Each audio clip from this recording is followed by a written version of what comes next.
Yeah. So you have enough components now? Well, we finally have, like, I feel like we finally have enough to do like most of the builds that we want, but it's Nice. Do you have always any of good. those spur chassis in stock? How many do you have? We just brought in one because we just really wanted to see what they look I like. want to, and what do you think? Oh, we're on Um, air. I don't know if you want to tell everyone on air, but no, I mean, they so look good. They the look different. Like at the first glance, it looks kind of a I lot mean, of we stuff can, sticking out. yeah, if the guys are interested, we can pull it out. We can check it out. It's definitely different. It's a different approach to implementation. For Right? sure. We're kind of, at least in Canada, where everybody's so kind of MDT focused, right? Because Yeah. MDT got such a dominance. Yeah. But Yeah. yeah, I mean, it's different. It's definitely a different implementation of it.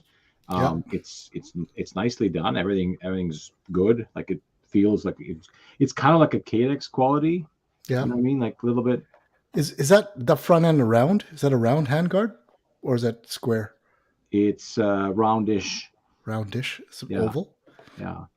I don't know So I if I mean, like. it's not like it's kind of octagonal in a way. Okay. Yeah, I'm curious. I'd love to see it in real life. Maybe I'll come and visit you in the next couple of weeks just to see what it looks like.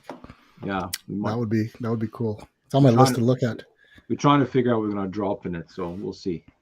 We might do. It's Ultimatum, yeah, Deuce. yeah. We were thinking about that, and that, It's or a REM 700 footprint, right? yeah, yeah. Okay. Yeah. What Gotta what? drop a carbon Bergera in there. Oh, that's true. You don't sell Bergaras, do you, No, Asmir? No, no, or not yet. We'll see. not yet. Yeah. Oh, sounds like something's cooking. Are you Oh, are you working with we're the looking Odell? at a lot of things. You're gonna There have to was a hire lot of more people. there was a lot of booths at Yeah. SHOT Show, and you guys, Oh. Okay. you Well. have to, sometimes, it was probably good that I was only there for 2 days, because you have to kind of focus away from the shiny stuff. Yeah. Yeah. Yeah. So, but Or not. or not, or not. Or I not. mean, yeah. Oh, The Dan says put a Curtis Custom with a 22 bolt. Get spendy. But the hard part, Dan, is you got to choose what the other caliber is going to be. 6BR, 6BR. There's so 25 many. There's so many to choose from. See, I stopped. Like, my PRS build was a 6x47 Lapua back when 6 mil wasn't so cool. Now everybody's running 6 mil. Now I don't know where to go. I'd love to get more than 1,500 rounds of barrel life. 300 PRC. Yeah. 300 PRC is where it's at. Oh, hey, did you see the new ultimatum action they're working on? Yeah, I did see that post. That looks It looks pretty sexy. looks like I have to own one. Yeah, I think that'll be my 300 PRC build. Of course, I can't get components for it. Really? But- That's the easiest thing I could find. Is it? I haven't Yeah. looked. I started looking. I was going to do a 338 Lapua build. there's this little company called Tesro. They just got some 300 PRC brass. Oh, yeah? Yeah. Lapua? Check Hey, them out. what's a box of Lapua brass cost nowadays, average? Oh, that's not a good question, Is it because you're talking 223 to 338 Lapua, so we're talking How like about 3 times. How about Like- 308? How about 308? Just a 308 is like $150. okay. All right. Stand by, guys. We're gonna go live. 1 second, please. Do. And let's pick this one.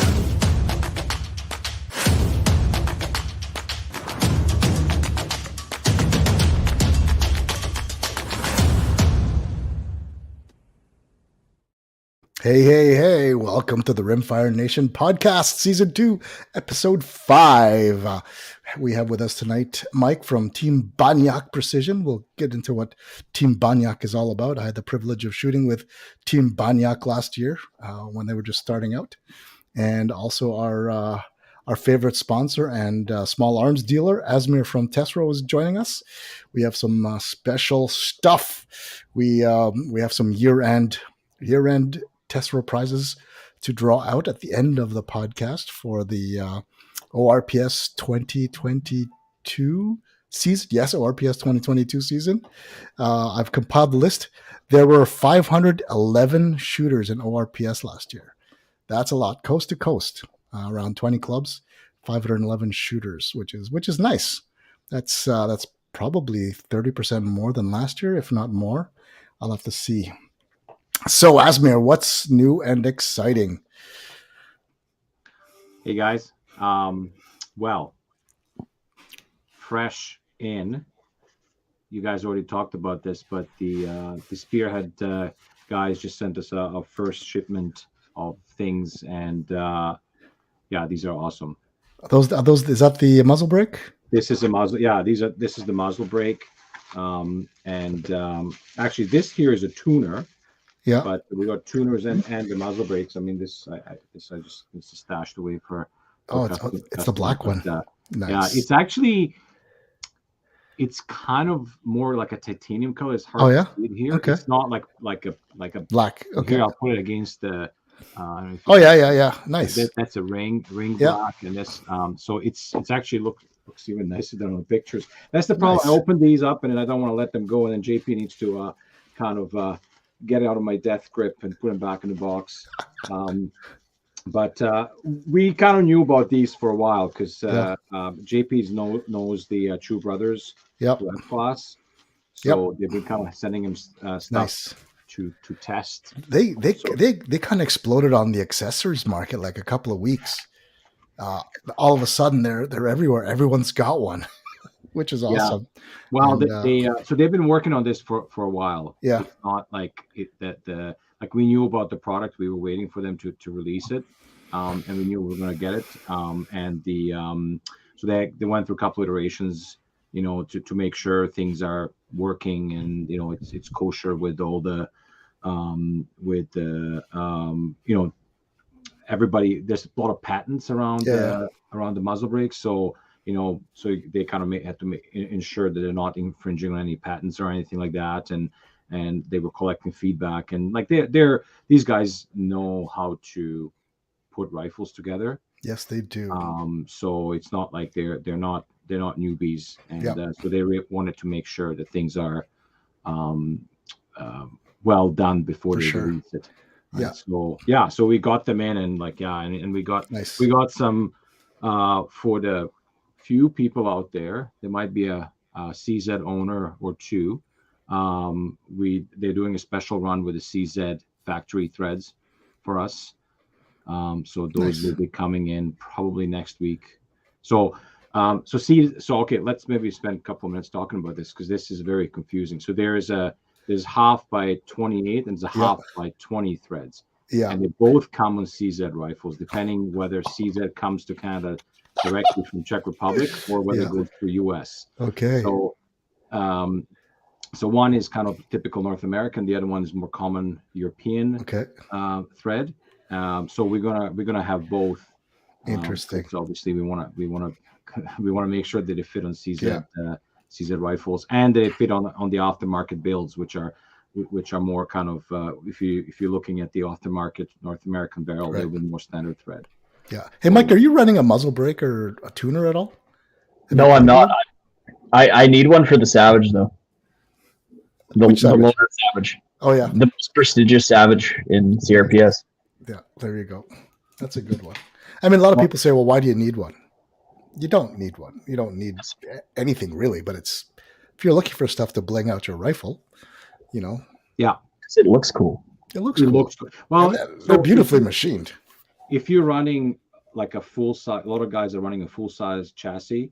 Yeah. So when I say full size, I mean like centerfire like chassis. And if you're running a 20-inch barrel, it gets drowned a little bit. So they have just a little bit maybe sticking out. Yeah. It's like ACC, for example, if running ACC and 20-inch barrel, it's just protruding out a little bit. Yeah. So if you put a muzzle brake, it just kind of looks optically nicer. Is it going to make you shoot better? Well, maybe. Probably not. But it just looks nicer. I wonder why MDT never made a 19-inch chassis.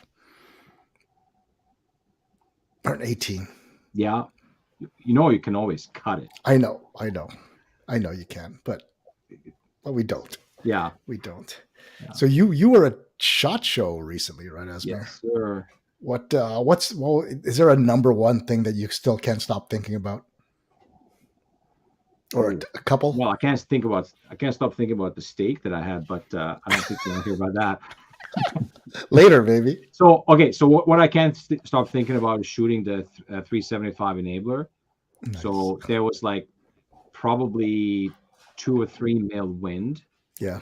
At minimum, maybe even stronger. So, and I had a privilege to have Rob Furlong spotting when I was there. Nice. He was there with the KDEX guys. So everybody's clicking, and so I asked him like, "So how much should I hold off?" Like, no, just aim for the middle. Nice. So, well, that's also shooting like 450 grain bullet. So yeah, that was pretty cool. It had a pretty awesome muzzle brake. I was expecting to pop a shot and then go to physio for a week. Yeah. But no, that was pretty nice. That was pretty cool. Did it have a suppressor on it? Yeah, it did not have a suppressor on it, but it did have a pretty effective muzzle brake. Nice. When I was standing waiting for my turn, I was getting a lot more concussive shockwave from it than when I was actually shooting. When you're shooting, I mean, you feel a recoil, but it wasn't like it was completely tolerable. Okay. So nice. Yeah. 338 enabler. That was a KDEX. Was that the Kraken or the? I think it was Kraken. Yeah. Yeah. I think it's Kraken. A multi-caliber. Yeah. Nice. So the way they explained it to me, enabler to SHATAC is what 6 mil BR is to 6 mil Creedmoor. Okay. So like slower version of it essentially, and you can get a little bit more barrel life out of it, and nice. And kind of also makes it barely legal in Canada. I think it is legal. I don't know. It's kind of on the edge of there. So. 400 grain bullet. Yeah, it's big. Well, mind you, I mean, I shoot a 45-70. I shoot 405 grain hardcast out of it, but it's not moving quite the same velocity. Yeah. It's not moving at 3,000 feet per second. Yeah. I don't know how fast those are. Those are. Check. Those are screaming. Like they're going like what Mike was saying. Like I think they're going at 3,000 feet plus. Yeah, 2990. Jeez, that is a lot of kinetic energy. Yeah. Yeah. So So range rate. It was first time for me to do a range day, so it was pretty awesome. Unfortunately, the which I felt quite stupid going. So let me explain. Why? Going there from Ottawa, we had like a full dump of snow, like full on winter, and I felt cold in Vegas. So like it's pretty embarrassing. I just didn't expect that it was going to be that damp and cold. So I had to bail out kind of early from the range day. But so just for the folks who don't know what range day is, what is range day, Asmir? So range day, essentially, it's a demo event. It's open to industry representatives. Yeah. And you kind of first time I was at the SHOT Show, we did not get in. I think you need to kind of build up a little bit of SHOT Show cred. Yeah. And obviously press is like a media guys are invited as well.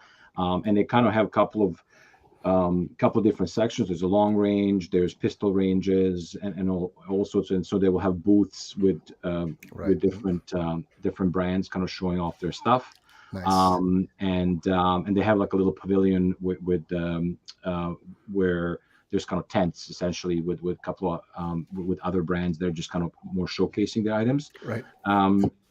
And they have like a sectioned off portion for military and law enforcement. So this is where you hear the ra-ta-ta-ta-ta-ta from. Nice. Mike, let's go, Mike. Why haven't we gone yet? Yeah, we just gotta. Hey, are podcasters invited? Is that media? You can get you can get an invitation as media. I mean, like I saw the guys. I don't know if you guys ended up watching, but there's like the Backfire guy. I saw him. And I think I saw the guy from TFTV channel as well. Nice. So and like you can see the guys that like some of the guys are kind of coming on and they have like these harnesses and kind of like mobile selfie camera, and they're kind of talking and pointing. And some of the YouTubers actually have an entire entourage coming with them. Nice. Like some of the channels are like pretty. I bet. Sorry. Yeah, I bet. I bet. Yeah. So that was good. So SHOT Show was quite good.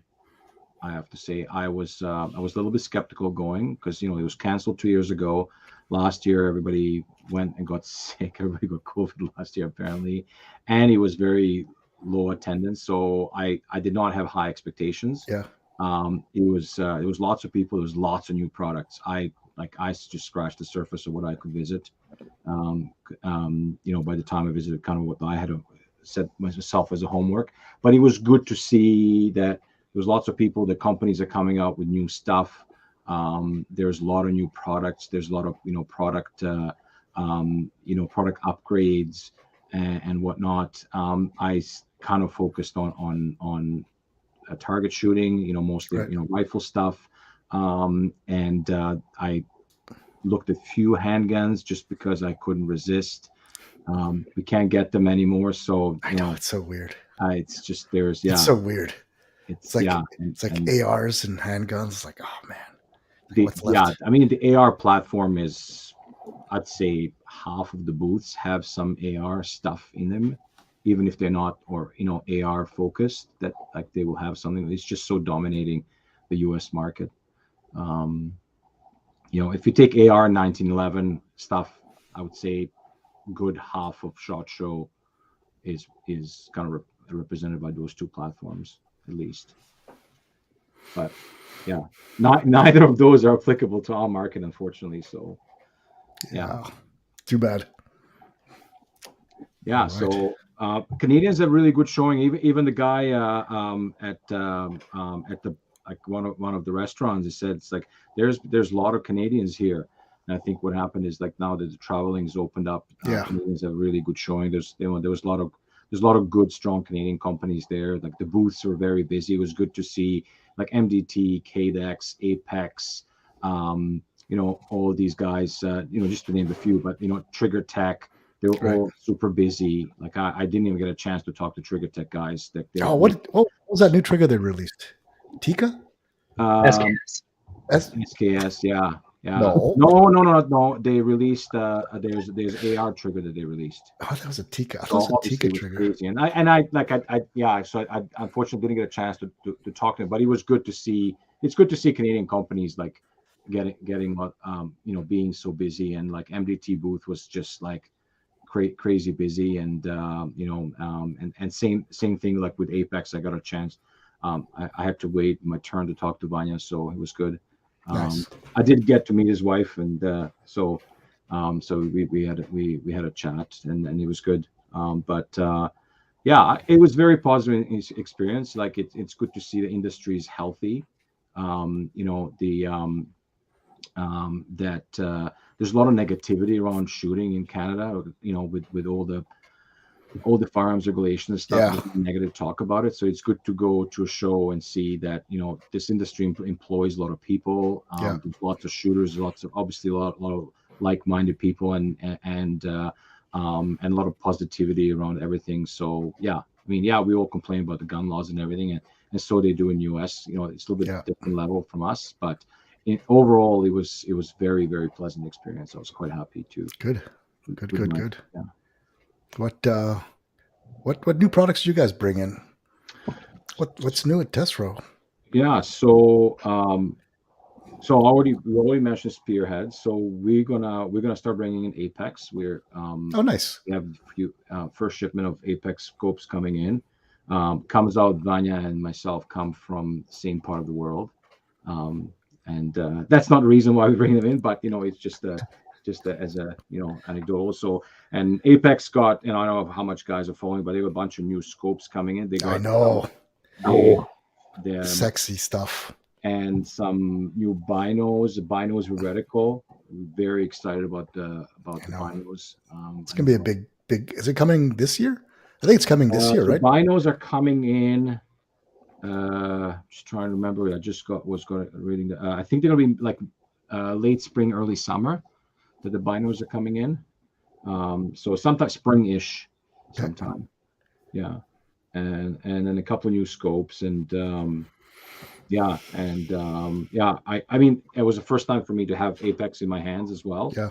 because we didn't get any in yet, and I do really like the look and feel of it. I mean, honestly, when you get on that kind of price level of the scope, it has to be good, right? Yeah. You can't have a mid 2000s priced scope and it's okay, especially as a new brand. So it's just whether people like it or not. And the reticle is very well thought out. I do like that the scope looks very sexy. Yeah. I mean, I have a Shadow 2 and Tactical Sport Orange, so black and orange. You couldn't ask me.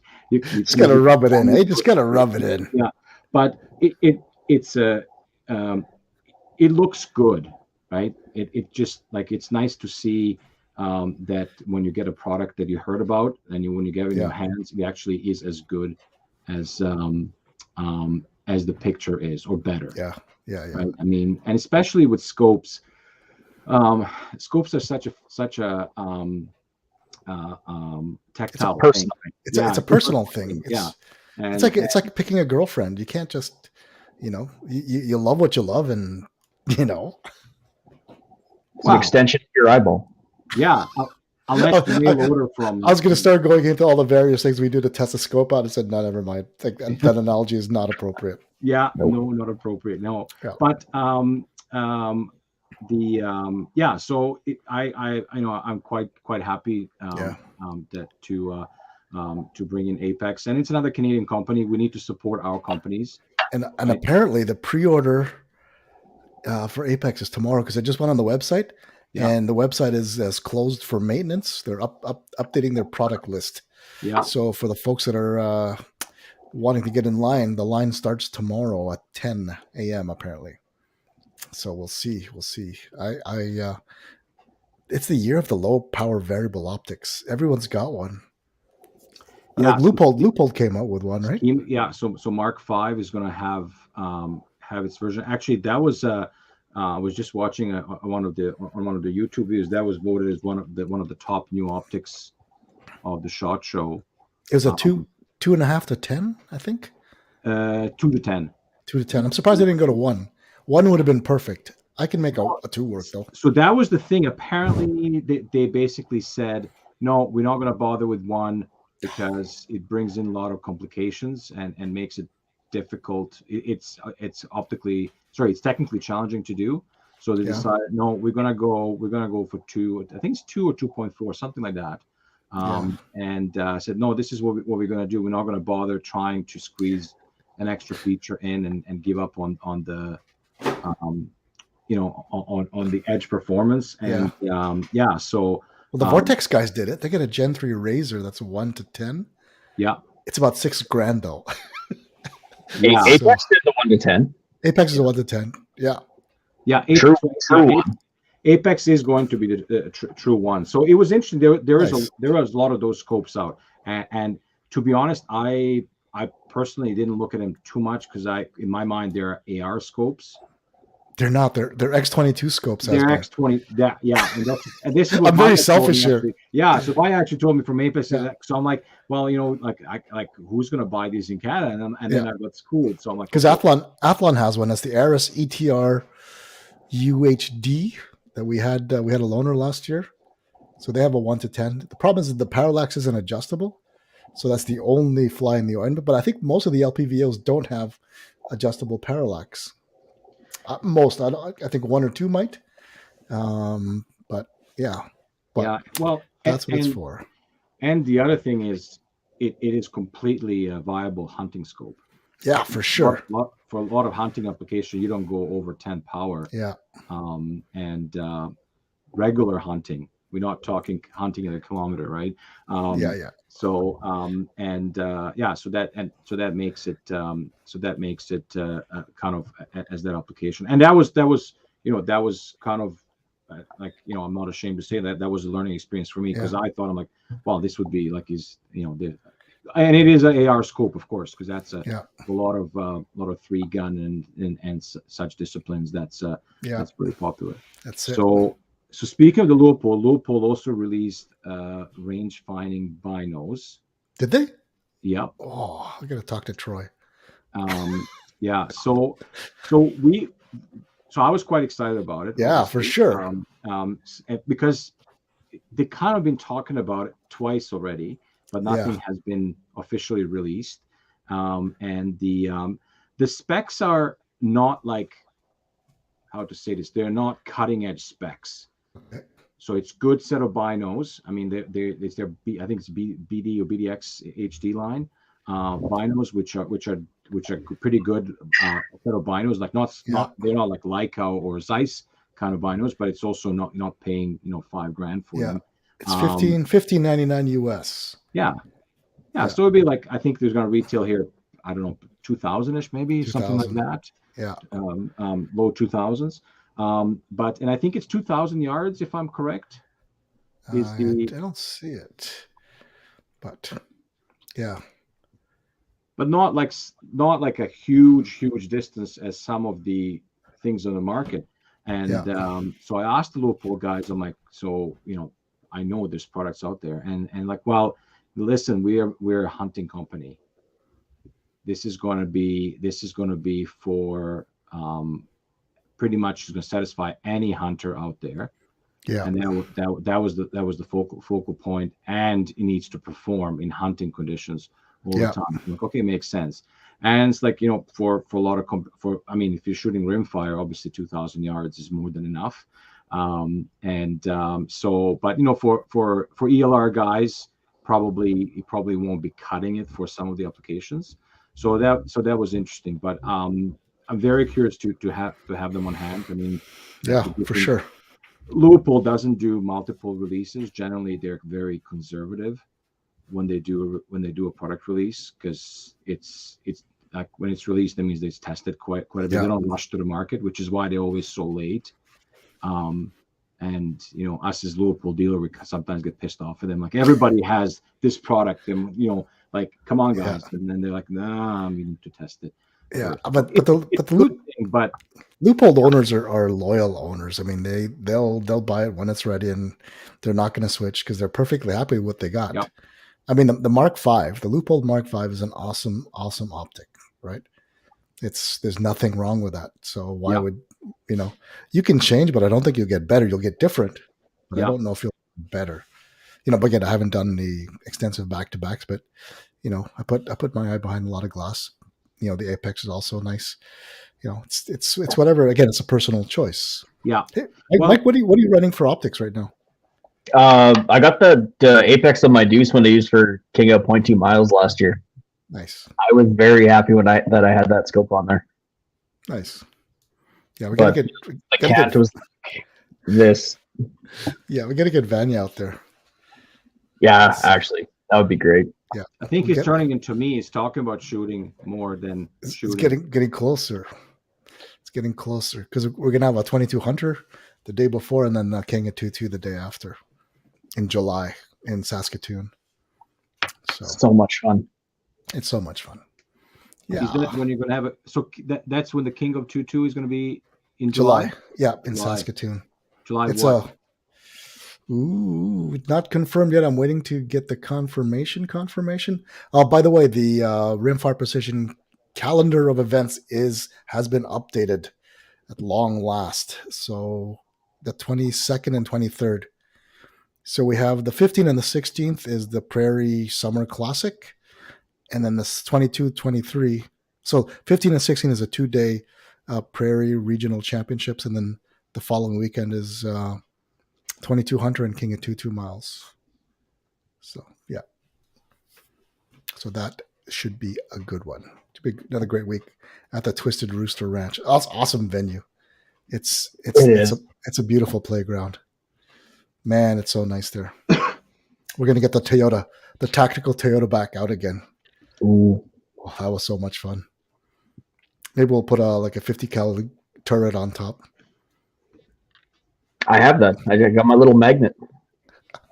There you go. Oh, Mike's a Twisted Rooster is epic. It is epic there. So yeah. Hey, you got any of those CZ600s yet, Asmir? Are they in yet? Yes. Actually, let's talk about CZ600s. Yes, let's do that. So they started coming in. Unfortunately, we didn't get any trail which is like that's the one I wanted, the 223 Trail. Yeah. But I did have it in my hands. Have it in my hands, and the and it's again, it's like one of those things you see on the picture, and you're like, like, okay, looks kind of cool, but I was excited more through the people ordering and how many people are asking for it. And then I finally had my hands. I'm like, oh, I would just carry this around all the time. Just strap it over the shoulder, and it's really nice and compact. I think trail is going to be, especially when it comes in 762 by 39. And if the guys that are not too far away from me, if they decide to go through the ban of semi-autos, so all the guys that are sitting on a bunch of SKS ammo, and probably half of the community that hunt, that needs something to hunt, they end up banning those stupidly. They're going to still need something to carry with them, right? Because they carry it for protection as well from the wildlife. So those are going to be quite popular. True. They pack quite small, and I'm just, how solid is that stock? Did you give it some? How torsionally rigid is it? Well, I didn't put it through the paces, so I can't really tell. I mean, it felt much better than it looked on the pictures. Okay. But that's not really telling you much. When we get first one in, I'm going to have to see the first one for myself. Are you? Yeah. I like the form factor. Form factor is awesome. Yeah.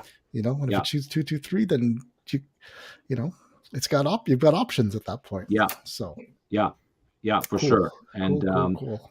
the I'm getting a couple of the ranges in the 600 range in 308. Should have a couple in next week. So we're pretty excited to how those are. But Lux and Ergo are Lux is kind of like the I think we talked in the podcast about the 557 Ranger. Yeah. It's very much like Ranger. Exactly. I think this is what the Ranger should have been. It comes with sights. Set trigger? Sorry? With a set trigger? No. No, it's not set trigger. Okay. Yeah. But it's really nice carbine. Nice. Like, bolt action carbine. Yeah. And then Alpha is like the entry level. What used to be, they call it polymer or whatever. Okay. It came through different, and that's kind of really the entry level, kind of get your first rifle or something to just take in the field and just beat the crap out of it. Those are all the tools I use. Yeah, my tools equipment does not get loved. Right, it's $900, right? So like it's not the cheapest rifle to get, but when it gets into centerfire, that's centerfire bolt action rifle. That's pretty, like a Remington 783 is like $500 already, so it's not that much more. It's not $2,000, Yeah, so it's good. Yeah, but what's interesting is Colt booth was right next to CZ. Okay. And which makes sense. Some of you might know, CZ owns Colt now. Yeah. Colt, the company, not my dog. So Colt has a new bolt action rifle on display. I have it here in the and it's basically, I don't know if you guys can see it here. That looks like an ACC chassis. That's exactly what it is. It's so basically looks like simplified ACC chassis. It looks like they stripped down some features in order to get the cost down a little bit. Yeah. And probably it'll be easier from the maintenance point of view, because I think these are sold as a general purpose rifle. Is it a one piece all the way to the buttstock? Or is it again? Is that a one piece from fore end to buttstock? It looks like it's one. Yeah. Yeah, it looks like it. So it's not ACC. I would say like ACC based chassis, because it looks like some of the features were kind of not present there. Yeah. And it's a CZ600 action. Okay. And it has a heavy 24, 26 inch barrel. Okay. Cool. And looks like MSRP is going to be somewhere in 2000s. Okay. Like I'm going to say between $2,500 and $3,000. Yeah. So I think that's going to be really interesting. We'll see. I don't know where these are made. I don't know if these are actually made in Canada. I don't know. It would make a lot of sense because chassis would be coming from Canada, right? We do have Colt here in Ontario, so it would make sense that they're made here. I know they have a facility, but I kind of asked the Colt guys; they were very tight-lipped about it. So is that being marketed as a competition-ready rifle, or just a sporting precision rifle? They didn't really. They didn't really put any spin on it. So it looks kind of like, I want to say, a competition to a Remington 700 Classic setup, brought into 2023 kind of thing. So I think they might want to try to sell it as a police gun, right? Because it could totally be a police gun, if it performs. Maybe. But it also could be like your mid-range entry level into precision center fire if you want to get something off the shelf. But it's really interesting packaging. We'll see. We're going to be getting one, if anything, just to test it out. Nice. To see how they are. You have to let us know what your initial thoughts are when you handle it. Yeah, I mean, perfect. We carry 600s, we carry MGT, so this is kind of like, okay, well, we can't build it for this price, even if we did a components ourselves. So it's very curious to see where it's gonna land. But for those of us that still do like the short guns, aka handguns, CZ did release Tactical Sport 2 Orange. If you know what I'm talking about, you'd be excited if you could ever get our hands on one. The DWX from Dan Wesson was there. I snuck in the back, the taped off area where there wasn't a string on one, so I could play with it. Nice. I was really contemplating to put in my bag. It's really nice. I mean, it's probably. It's really one of the pistols that I really would have wanted to get if we were able to get it before the freeze. But yeah, so we can go to the shows and take a look at it. So looks pretty sexy, man. But it's a CZ75 though, or Shadow 2, right? Which one? The DWX. DWX is Dan Wesson, 1911, met CZ75. And they had a love child. They had a love child. They had a love child. It looks like a 1911 trigger. It's a very nice trigger. You should never touch it because they got me very sad afterwards. Well, I've got a Dan Wesson 1911. Yeah, the CCO, which is like a commander frame with a short slide. Can't remember what it's called. Commander and anyway. There's a Commander. Yeah. And CZ owns Dan Wesson as well. Yeah, correct. So I mean, and this was announced pre-pandemic. This was announced in 2019. It looks pretty sexy. And looks pretty sexy. And unfortunately, I don't even know. I do know because I know I was seeing reviews on YouTube about it. So they are out in the wild, but unfortunately, none of them made it across the border. No, it's too bad. Yeah, it's too bad. CZ had a lot of shotguns on display. I took a quick look. It was quite busy in the booth when I was there. So we're probably going to start bringing some of those in. But they're both CZ USA and CZ proper. Yeah. Shotguns. There's quite a few of them there. Nice. So yeah. The other company that was new discovery for me. It's called Spartan Precision. They make high-end tripods and bipods. Interesting. This was 100% one of those things. I know the guy. So Troy sent me. He was very excited about it. He sent me like some pictures of it. I'm like, just another tripod. I'm like, it's tripod. Like, how much can you get excited about tripod? But then when you see them in person, I'm like, okay, well, I can see why they're excited. They're quite nice. Yeah, I think we tried to connect with them last year, but we couldn't. We kind of just Yeah, never connected. They have we're going to bring some of them in. I think some more of the stuff is going to be coming in. They're modular, kind of like the what is it, Really Right Stuff level of quality, I would say. Okay. Like the hardware is all nicely machined. Carbon fiber legs. Kind of, I think they won a whole bunch of military contracts recently, so they're real deal, not just somebody making tripods in the basement. But it's like one of those things you really need to see it. I think we need to get a couple out to the matches for people to try them out, because it's tripod, right? I'll be the first guys, like, how can somebody get excited about tripod, right? But once you kind of play around with it, and especially the guys that are doing spotting and shooting off the tripod and a little bit of camera work, that's and hunting, that's when it kind of starts getting exciting. We're actually going to get some usage of it. They were demonstrating how to basically use the tripod legs and build a tent out of it, which was kind of interesting. Well, nice. So yeah, that's kind of new to me.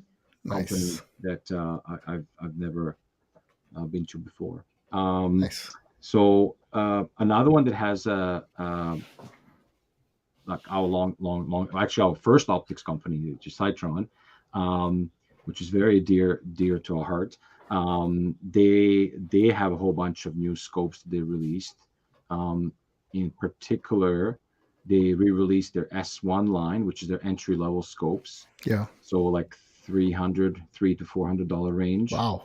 And they discontinued those like maybe 2 years ago.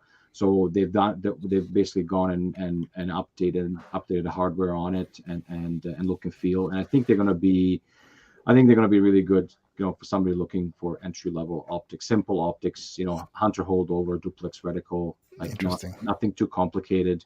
If you don't want to break the bank and put it in the rifle, and they still come with a lifetime warranty, and I think for the price point they outperform what they give you. But but I haven't seen. Well, we have seen them on the stand, but the true test is when we get them here and test them out. So I'm pretty excited about those, because a lot of guys are looking for something entry level but decent. Yeah. Right. And just yeah, with no real shortcomings. Yeah. You don't want mushy turds. You don't want cloudy glass. You just want something. You want like a Leupold VX Freedom. That's what you want. That exactly. And but VX Freedom is already like $500 or $600. I know. Right. So you're kind of like, I know. There is like that magic barrier of $300 to $400 for a scope, and I get a lot of guys calling like, I just got this old rifle. I want to put a scope on it. I have a good scope, like good gun, but I don't want to switch it over. They have something for $300. I'm like, no, not at least for the brands that we carry. They also released a S6 first focal plane scope, which looks like a we talked about last time on the podcast about S8, which is their jumbo the flagship jumbo 40 millimeter tube ELR scope. So this is kind of a scaled down version of it, so 34 millimeter tube. So that was just announced, and we're hoping that they got the first focal plane scope right finally. We'll see, and we'll see where the price point lands. Yeah. Right. I'm hoping they're going to be around 2,000. Sorry. Around 2,000. I'm hoping they're going to be lower than that. I'm hoping they're going to be like that 1,500, between 1,500 and 2,000. Because if they get into 2,000 and over 2,000, there's a lot of competition there. Yeah, it's hard, tough, right? Because they're going to have Apex, and at least from what we carry, they're going to have Apex. They're going to have Striker, Athlon, Cronus. Yeah, and then you got all of the other brands that we don't have, that have a lot of good product out there. Yeah. It's very crowded, right? But I think if they can get something in like the $1,500-$1,600 range, I think that would be good. We'll see. We'll see when it comes in, and we'll and as soon as we get it, we'll be announcing something, and JP's will be putting on a mount somewhere, and we're going to test the crap out of it. Nice. JP's got the worst job in the world, man. He just gets to play with new gear all the time. Well, he has to deal with me. So that's true. I could put up with you, Asmir. Hey, what's the ammo situation like? Look.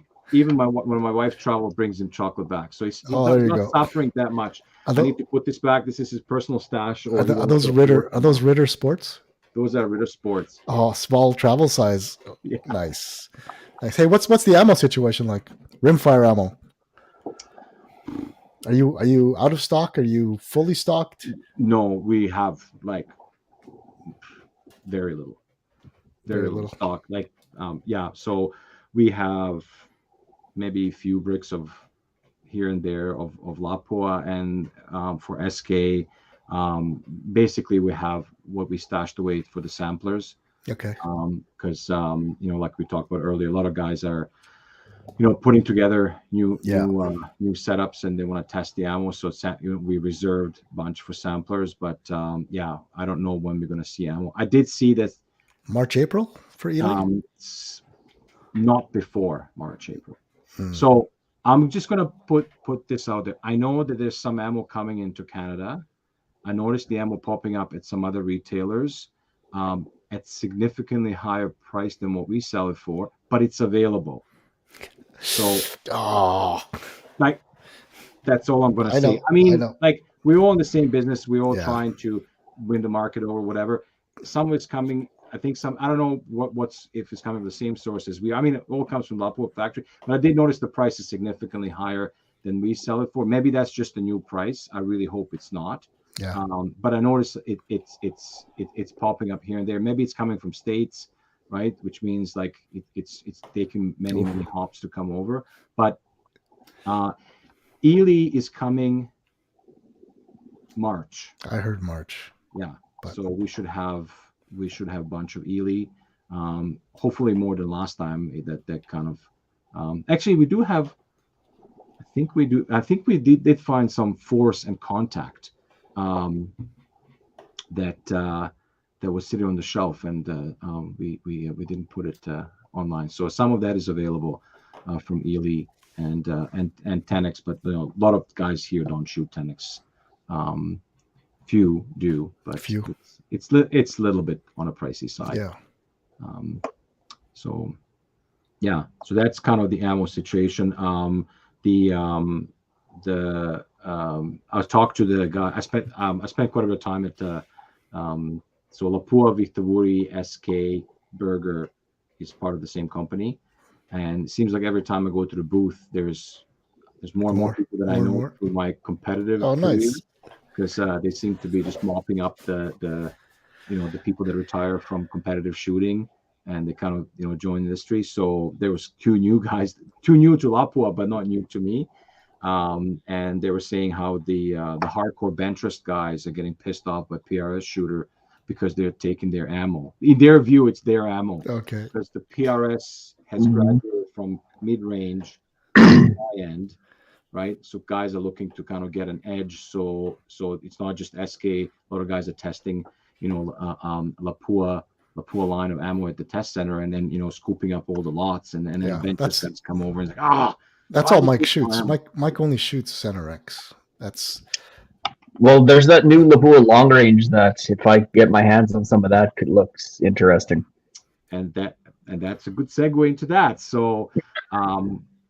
So I talked to him about the long range. They were quite the guy from Lapua Test Center from Germany. He was quite excited, and he's a shooter too. I've known him for many years. He was very excited about it. He was actually giddy how excited he was about it, and apparently RWS has released a similar product, which is kind of like 50% more expensive. So they were kind of proud that they were going to have a product, but it's going to be at reasonably priced. I mean, it's Lapua prices, so reasonably depends which angle you look at, right? It's within the range. It's within range, yeah. So and basically there's going to be Lapua long range and Lapua super long range. Super long range. Well, that's for King of 22 miles. I'm like, so what makes it super? So essentially it's going to be like Center X and Midas. That's going to be the relationship to it. Okay. So the super long range is just going to be a higher grade in terms of some of the tolerances. Okay. And it's like the CNR L line, right? Yeah, well, but C9L is a different bullet, right? C9 compared to C9, that's a different product. This is the same product. So long range and super long range is identical in terms of ballistics, same powder, same primer, same bullet, everything's the same. Just the super long range is going to have a lot tighter tolerance. When they put it through the testing. So we'll see when we get it. It's same velocity as when we look at the ballistics. It's same as biathlon sport, so it's 1106. Oh, that's pretty hot. Which is, I mean, it's kind of the same as long range. Long range is I think 1099. Okay. You know the true shooting geek when you know the muzzle velocity of different products. But it's few feet per second faster than say SK long range. It could be also the barrel that they're testing it in. But it's going to be in that kind of in terms of ballistics, it's going to be comparable to SK long range. I think that it's just going to be more tighter in terms of the tolerances. So fewer flyers. I think bench rest guys that are shooting like 100 meter and 200 meter bench rest, they're particularly going to like it as well. Because when you shoot standard velocity, it starts losing its edge when you go kind of beyond that distance. So we're excited about it, but we're reserving our right to be skeptical because we were skeptical about long range too. We'll see. When's that going to hit the market? So it's available already. Okay. When we're going to see it in Canada, we're hoping that it's going to get on the next shipment of small bore ammo from Germany. So hopefully sometime later this year. Okay. Where's Ely produced? Ely's produced in Birmingham, UK. Okay. And Lapo is produced in Schönebeck, Germany, which is about 2 hours east of Berlin, former Eastern Germany. Okay. Interesting. Cool. Awesome. I can't. Well, it's one more thing for us to play around with. Yeah. Well, certainly Mike's all excited. I cannot wait for the Lapua long range. I'm just beyond excited. Yeah, I could test. If I had a test facility, that I would be like Forrest Gump. They they'll let me spend my whole day here, and they didn't even pay me. I don't even have to pay them, and they let me spend a whole day here. That would be me at the test range. Yeah. Just take a trip out to the Korth Group headquarters. Yeah. Just spend your time in the dungeon there. Yeah, fair enough. So there is for the guys that travel to US, Lapo has a test center in Ohio, which is for guys from Ontario, that's drivable, and you can legally bring ammunition back into Canada as an individual as long as you legally can export it from US. Okay. Take care of your own paperwork. I'm not going to help you with that. Don't ask me to help you with that. There's a lot of paperwork, but it's possible. If anything, it's possible to go, if you go into a match and if you're in the vicinity, to go test some and take it to the match. And I've done that in the past. So, but and if anybody wants to kind of go and see what it's like to go to a test facility, I mean, and you're kind of in that area, then it's much closer than Arizona one. Nice. So Arizona's nicer though. Well, yeah, Arizona, especially weather-wise, Ohio's beautiful. Yeah. Nice. So what else? So MDT. Let's talk about MDT a little bit. Yeah. Unless you already had somebody on the podcast earlier talk about MDT. Nope, not yet. So they're doing a crap ton of stuff this year. So MDT. So first of all, MDT. It feels like MDT has been releasing new stuff every 2 weeks, but that's all the stuff from last year's SHOT Show. They've been finally catching up with the production and a lot of things that honestly, I even forgot about it because there were so many things last year. But there's a couple of new things that that I was personally excited about. So there's Shot Timer, and I think that's going to be a very good training aid for a lot of people. I'm going to get one for myself because that's kind of for those of you that listen to me on the podcast, you guys know that I have a lot of personal kit that I take to the range with my electronic target and computer and all that. But shot timer is something that I was missing, and I think that I'm personally excited about it. So it both times your shot in terms of listening to when you were shooting, but it's also has a timer in to run the drills. So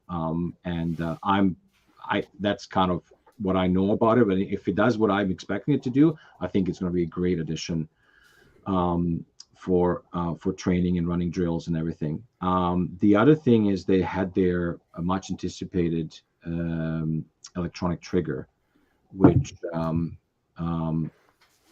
I'm going to be honest, I was skeptical about. I'm still skeptical about it. I'm a little bit old school when it comes to triggers, but it's definitely a race trigger. It feels really nice. It's crisp. It's like, what does it feel like? Is there an actual break? Or I'm going to sound like activates. So I'm going to sound like a real douche, but that's okay. Okay. It feels like Tesro trigger. So okay, yeah, you sound like a douche, Asmir. Yeah, but you should build a Tesro trigger for season 457. What's the matter with you? It's a difference. So, but all jokes aside, it feels really crisp. It's basically, imagine if you had like edge of a knife or an edge of a knife, and that's it's very consistent, right? Yeah. Of course, with anything electronic, that small electronic being outside, there's all the things that it will need to prove itself and how how reliable it is and all of those kind of things. It's going to take time. There's going to be early adopters that will use it. There will be issues that we'll find. Yeah. But in the end, it's going to come around. It's like the electric vehicles. Back then it was a novelty. Now it's commonplace to see it. For us also chassis. How the if you look at what people are buying now, it's what's left, right? Now that Mike's going to have his extreme long range Lapua ammo, he's already got his Apex and his Ultimatum Deuce and an ACC chassis. All he needs now is a electronic bubble level, the MDT shot timer, electronic trigger, and Kestrel 5700 talking to him live, right? Yeah. Well, so electronic triggers are not new in the small bore world, right? So I should say, so Walther had electronic trigger back in 90s. Yeah. Right. So like, and somebody remind me the 90s was to us 90s, 30 years ago. 60s were to those who grew up in 90s, which is make it ages. But you're so old. Trigger is not new. The only thing is what makes it challenging for having the Remington 700 footprint is there's a lot more forces. Right. Yeah. So when you think about the small bore rifles, often that they know that the sear engagement is much smaller. The forces are smaller, so it's easier to make mechanically easier to make electronic trigger. Right. Yeah. And so they've been around, and Grunig, I shoot Grunig as one of my centerfire rifles. They have electronic trigger option as well for their small bore rifle. So and Walther has reintroduced it. So it's not a new thing. A lot of air pistols will have it. They've been around. It's not like a new concept. That's what I'm trying to say. But for Remington 700, that's a new thing, right? And even the MDT guy said it's not planned for at least another 2 years, right? So obviously, there's going to be a lot of product development and a lot of testing that needs to go in there, and they're not going to release it so that some guy can take it out to a match and bomb. Yeah, right? So, I feel sorry for Josh and Ryan McLean, who's going to have to play with it for the next 2 years. Wait, I guess if they send me one, I'd play with it. Yeah, are there rules that prevent the use of electronic triggers in PRS? I don't know. I don't think so. Yeah. So anyways, it was. I think if they get it right, they're going to be first on the market, and they're going to set the new trend because there really is no. At least that I know of. There could be some, but I'm not. Paintball and like somebody said, like they've been around for a long time, but not for like centerfire rifles. So so that was interesting. MDT also has a new bipod. It's from the ORPS line. Oh, really? So it's going to be like entry level bipod. I mean, we love Skypods. They're great, but they're a little bit tough on the budget. you really like, it's you need to commit. Let's put it that way. They have the ground pod. And then so the ground pod was released, right? Yeah. But is there one below that? They're shooters that just want to have a bipod to rest the rifle on. Yeah. Right. Or they don't think the bipod is not how to put this strategic. It's not an integral part of their building their shooting position. It's there to support the rifle, so you wouldn't put it on the ground. Yeah. And something for ORPS. So it's an ORPS line, so it's kind of from that price level. And so I think that's good. I mean, looks pretty nice. So it's very simple. Perfect. No frills. I mean, ORPS is a solid chassis. There's nothing wrong with the ORPS chassis. Absolutely, right? I mean, you can't have a shitty chassis, right? No, these days. I mean, everybody it's just a matter of stripping down the functionality and simplifying, and that's where the cost cutting comes through, right? So, and then the other thing that's not new, but new to me is the XRS wood kit. Oh yeah, it looks hot. We're gonna order crap loader. We're gonna put it in our build, like the one there. How do I? You guys are just. There. We'll show you guys those later. But it looks really, especially on a black XRS. The wood kit. Oh, looks beautiful. Nice. Does it replace the grip also, or is it just non? So it's grip. The side. I call them side plates. Yeah. And the cheek piece. Okay. Which I think is going to be really nice. I prefer wooden cheek piece. I always prefer wooden cheek piece. And then the spacers, the butt spacers as well. So interesting. And then my first time I've seen their wood, like the laminate stocks. Yeah. The timber. I think they still refer to them as chassis, but they're more like a traditional stocks. Obviously it's wood, so you can't drill as many holes and stuff as you can with the aluminum, but they're quite nice. I think for guys that want to have a little bit more kind of traditional feel to it and like the feel of the wood feels really nice in every temperature. So that's that they look pretty good. And I mean I come from a background shooting wooden. I shot wooden stock for a long time, so and there's some old school guys that shoot wood. Is that the flintlock rifles you were using? No, dude, come on, just like a 90s, not kind of 90s. I'm just kidding, Asmir. I'm just kidding. That's what I started with. I'm just kidding, buddy. Awesome. So, man, that's a lot of stuff. So it seems like everybody has a chassis right now. So that was my one observation. A lot of traditionally companies that were traditionally making either just rifles or components for rifles. Now it seems like everybody has a chassis. Well, Spur. We were talking about the Spur one. We talked about the Spur one, but Spur was making mounts and accessories, and like that was kind of natural progression. But I noticed a lot of kind of traditionally rifle companies also have their own chassis now, or releasing it just as chassis. Right. So I feel like I don't know if the pie is big enough for everybody to have a successful chassis, but maybe it's just kind of trying to control the environment. That everybody has their own. Like pretty much every company that makes rifles now has chassis of some sort. Right. And I don't know if it's just they feel pressured by the bigger kind of the industry leaders that are they're really kind of setting the trends, that they feel pressured to release chassis, so they can't say that, oh, we don't have a chassis product, or if there's actually market is really that big that everybody can have a chassis. I mean, you have your big chassis manufacturer. So you have like, obviously we have MDT, you have MPA, then you have the KRG, XLR, then you have XLR. So that's your big, and then you have Accuracy International has been making chassis for a long time, but they started releasing some small bore and PRS chassis.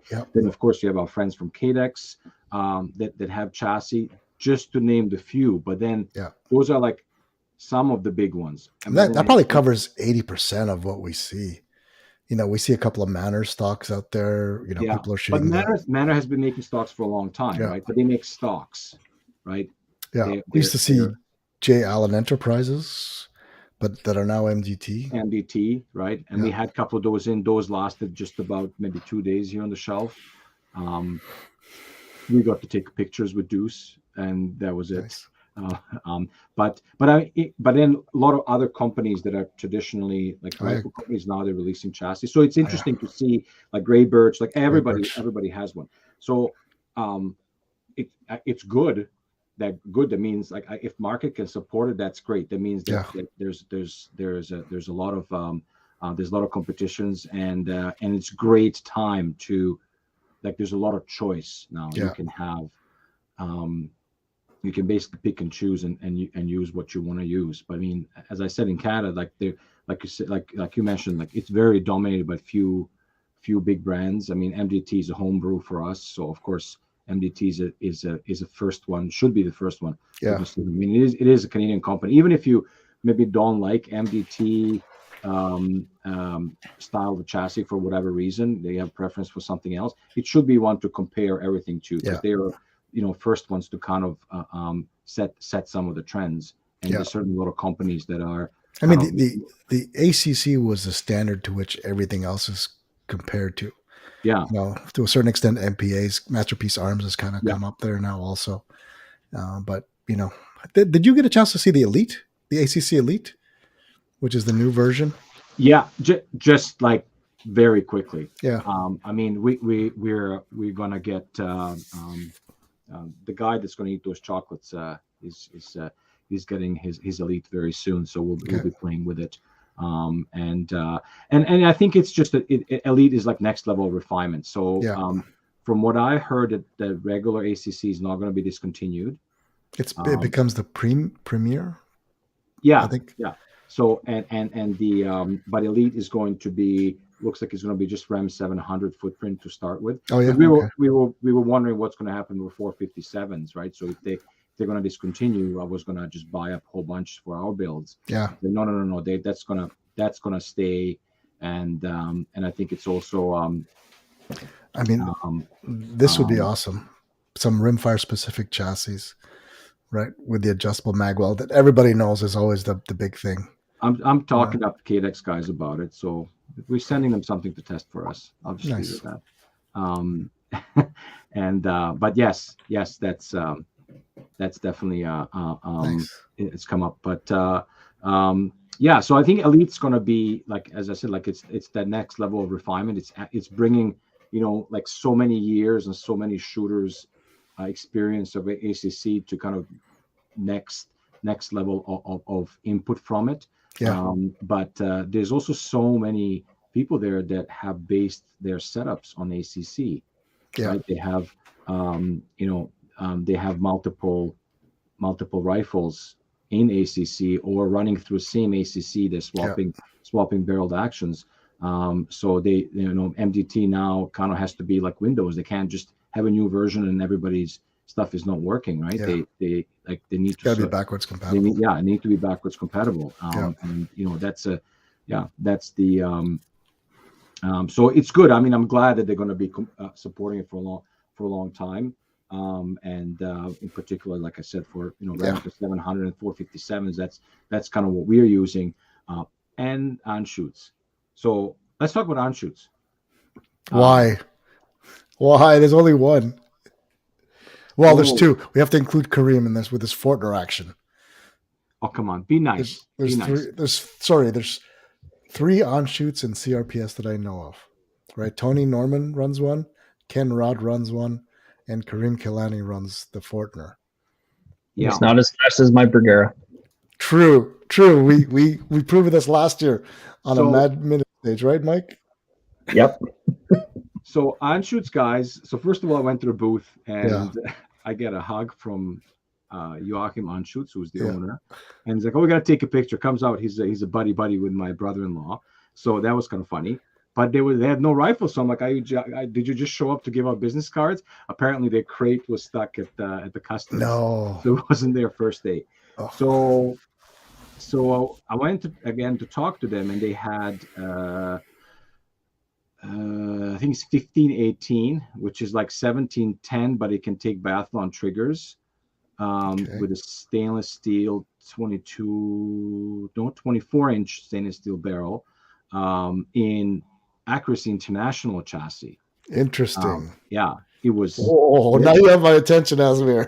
So it was. Tell me more. See, but the price was like, I think it was like listed at, I want to say 4,500 or 5,000 US with the chassis. With the chassis. So that's like so barrel voodoo action with a ACC Elite, right? With a trigger tech trigger. Yeah, you're almost there. Plus the weights you got to put on to balance it. Yeah, right. But this was not the new thing. They were very tight-lipped about what the new thing is, and I asked like all sorts of questions. It's SHOT Show. This is where new things go to be born. So Anschutz announces new stuff at EVA. So that's where they announced. So we got to go to EVA. And I was like, oh, I'm like, come on, like tell me something. Give me something. Give me a little bit of sugar. Like, come on, like let me just lick the honey a little bit. No, they wouldn't say anything. Damn them. So I'm gonna say it here live. So and maybe my prediction is wrong. I think they are going to have something based on 1761, because I think that they want to get into that between $2,000 and $3,000 range, maybe even like $2,000-ish $1 price range. Barreled action or full rifle? Full rifle. Really?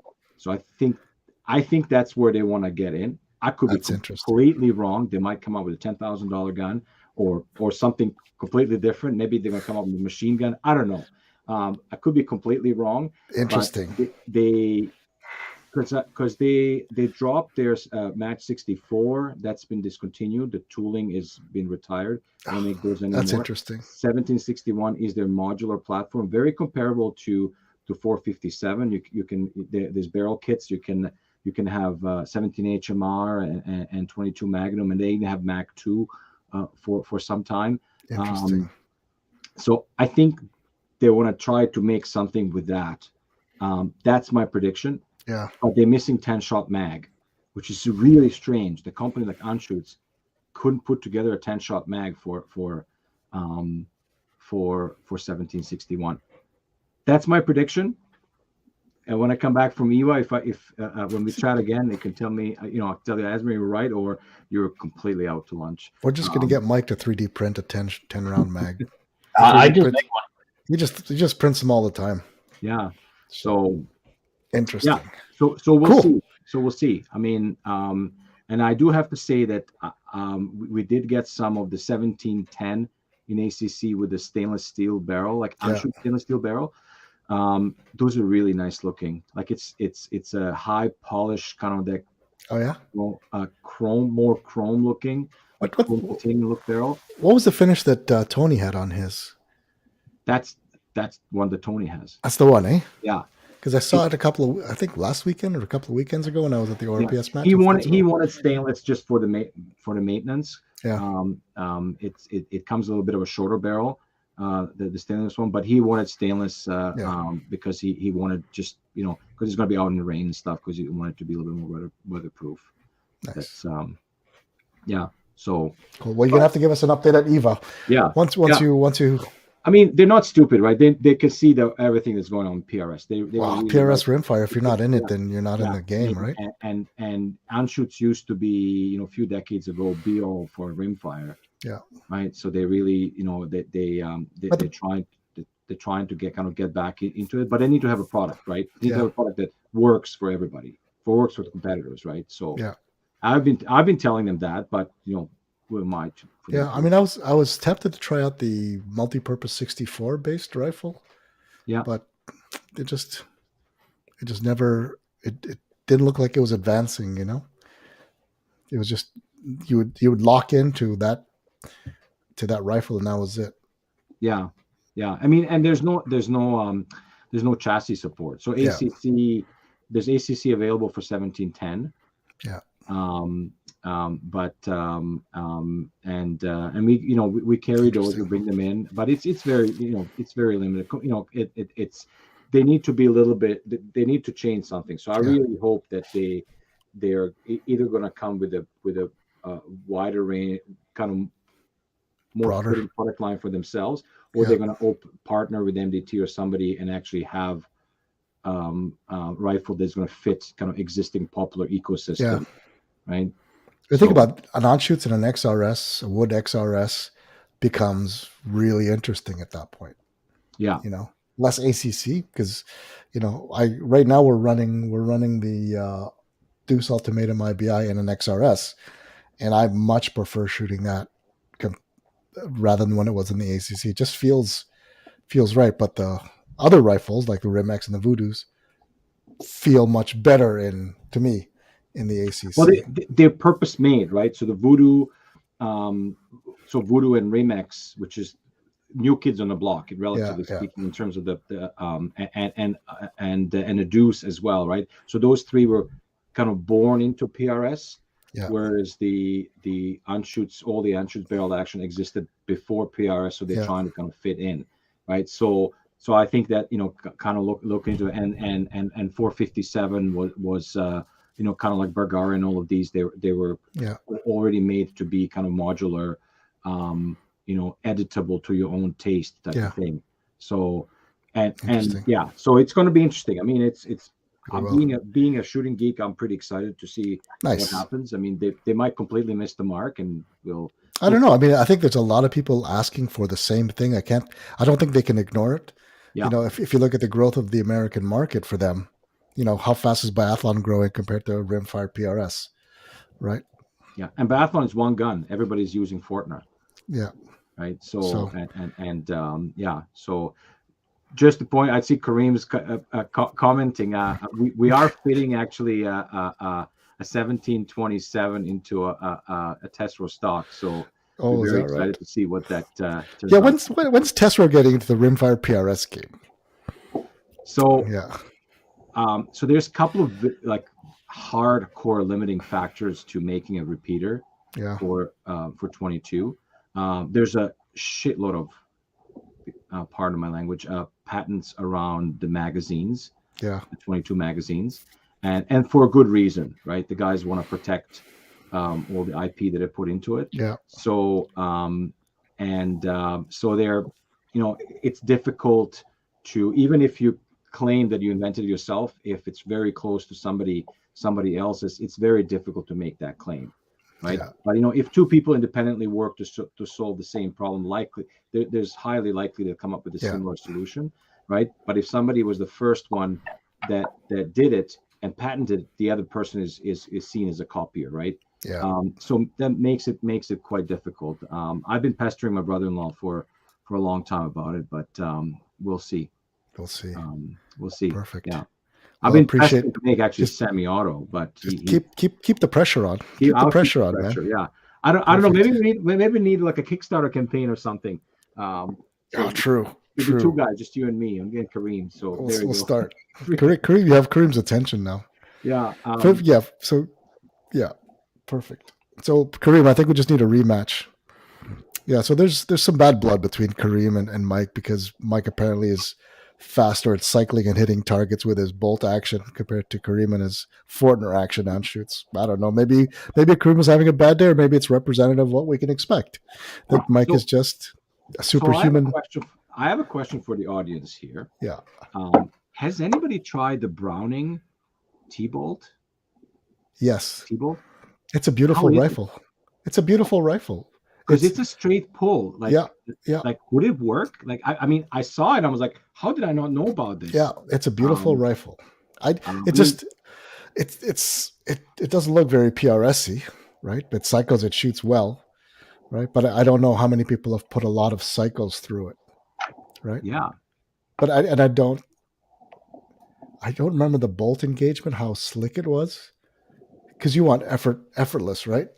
So here's the thing. So I talked to the guys in Browning is, when you think Browning, you think of the stickers on the back of the pickup trucks, right?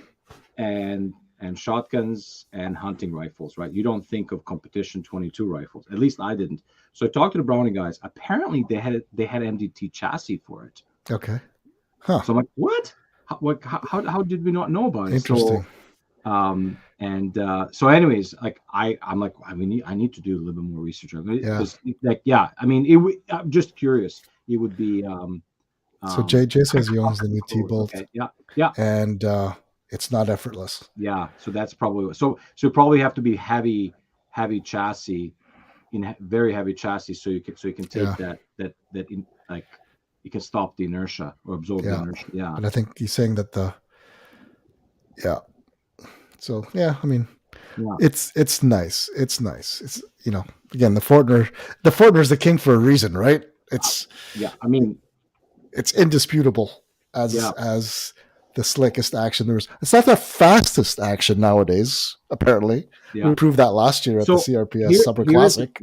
I'll tell you the power of Fortner. Fortner is so dominant in biathlon that he forced Lapua to discontinue ammunition.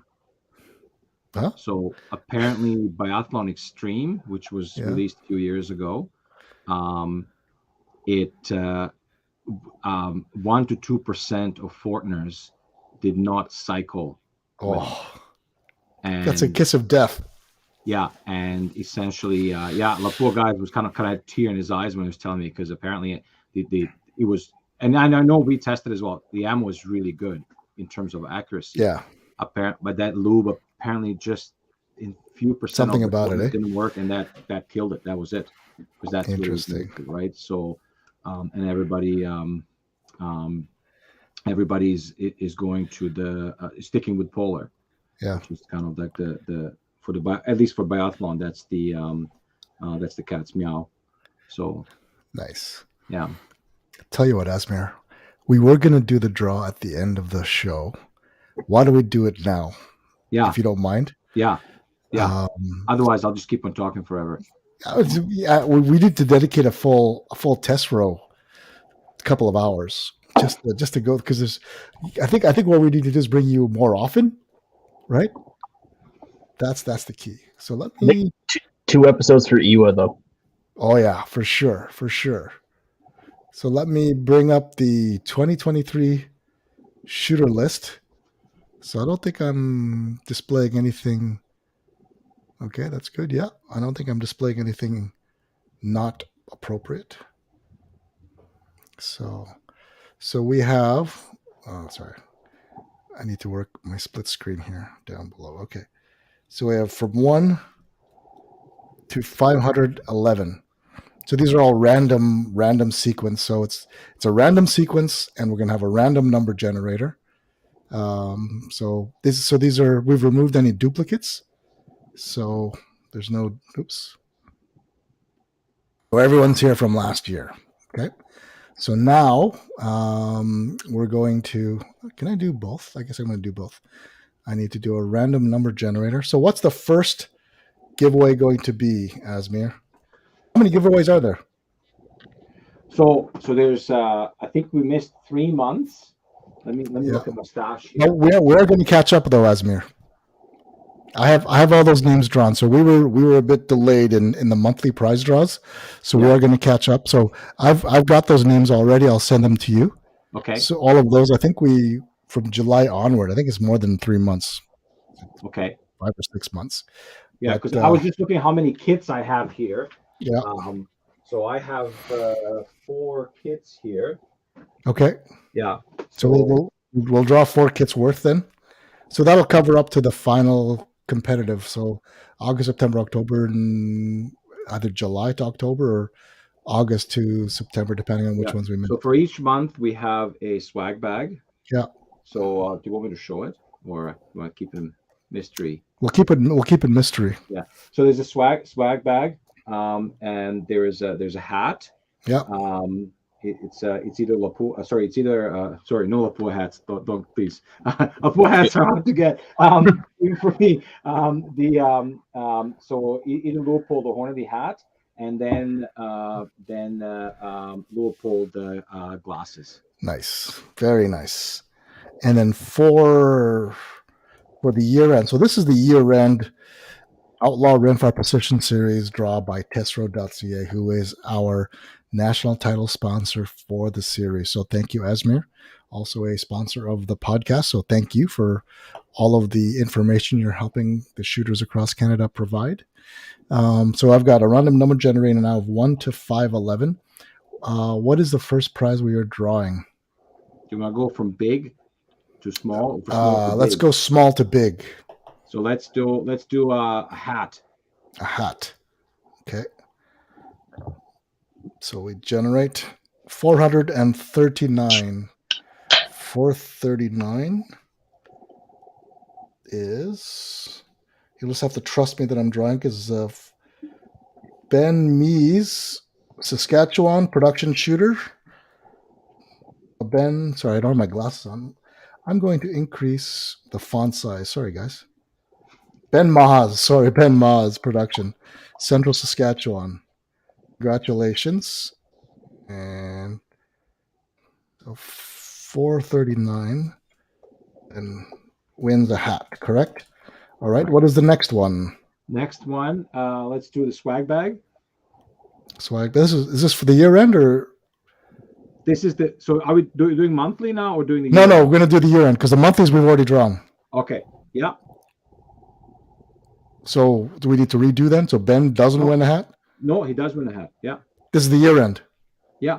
Okay. All right. So what's the next prize? Next one is going to be the swag bag. Swag bag. Okay. Yeah. 280. 280 is 280. John Bradley from BC. Joe Rich Sportsman. John Bradley. You are 280. Perfect. Okay. John Bradley, 280. John Bradley. Swag bag. Okay. What is the next one? So next one is going to be Wiley X glasses with Captivate lens. Okay. And the winner is 165. Okay. Wiley X 165. And we have a couple of models, so we'll let the winner kind of choose what would fit their face better. Okay, so this is a youth. Marcus Mahoney out of Guelph Rod and Gun Club. Marcus Mahoney. We will email you or whoever registered you. Mahoney. I call it Mahoney because I worked with a woman. Her last name was Mahoney, but she kept telling me Mahoney's her name, Mahoney's her ass. Okay. That's too much information, I know. All right, what's the next prize? So next prize, this is a big one. Yeah. So we have Underbed Safe. Underbed Safe. Yeah, from Snap Safe. Okay, Underbed Snap Safe. Okay. Yeah. 455 is the winner. That's a good CZ number.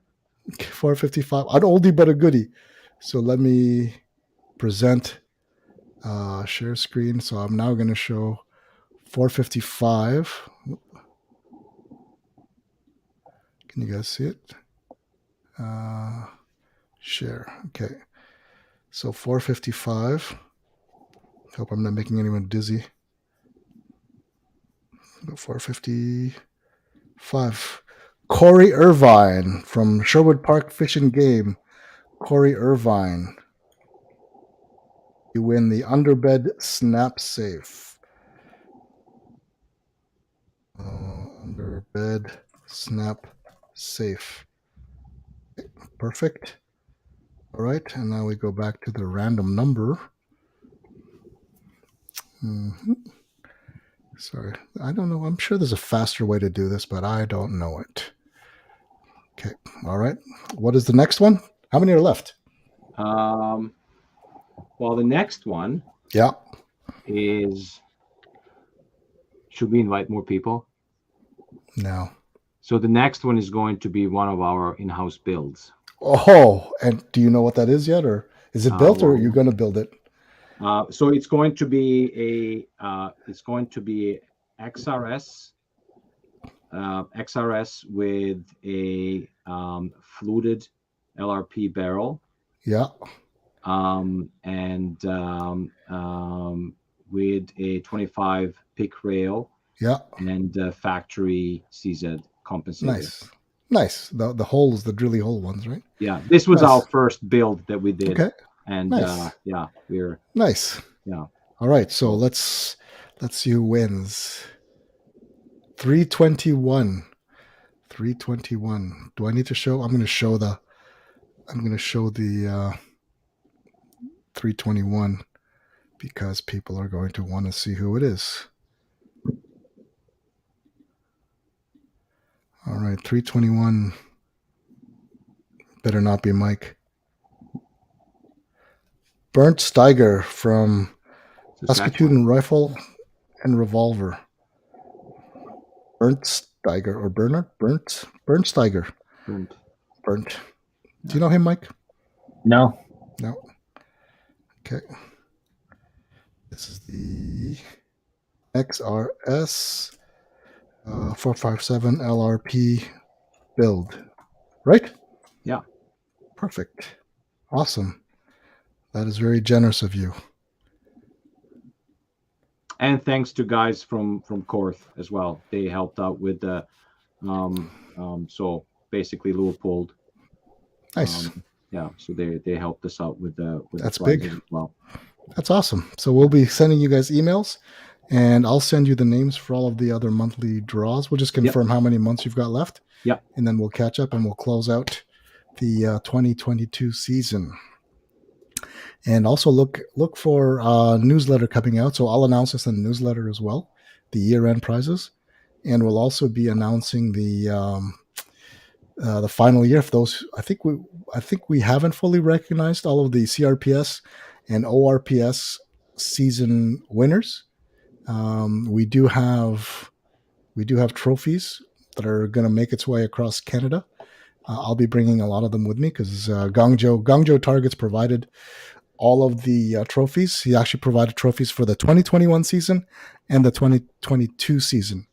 So that's first, second, third for production, open, and youth for 2 years for both series, ORPS and CRPS. And let me see if I can find a photo of it because it's pretty good. I'm downstairs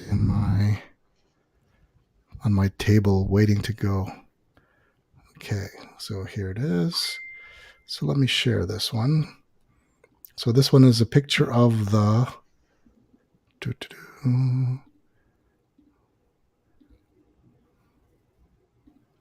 So this is a picture of the production 2021, but they'll be different. They'll be updated for 2022 and all the different divisions for ORPS and for CRPS.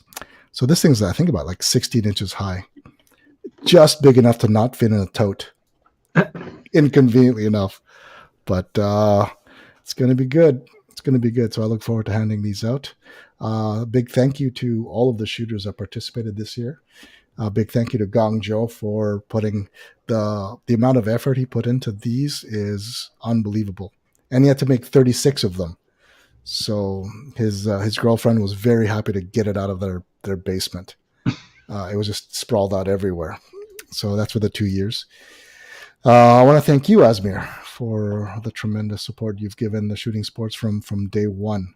And certainly the CRPS gang appreciates your contribution to building the community. So, yeah, perfect. Awesome. Anything else, Asmir?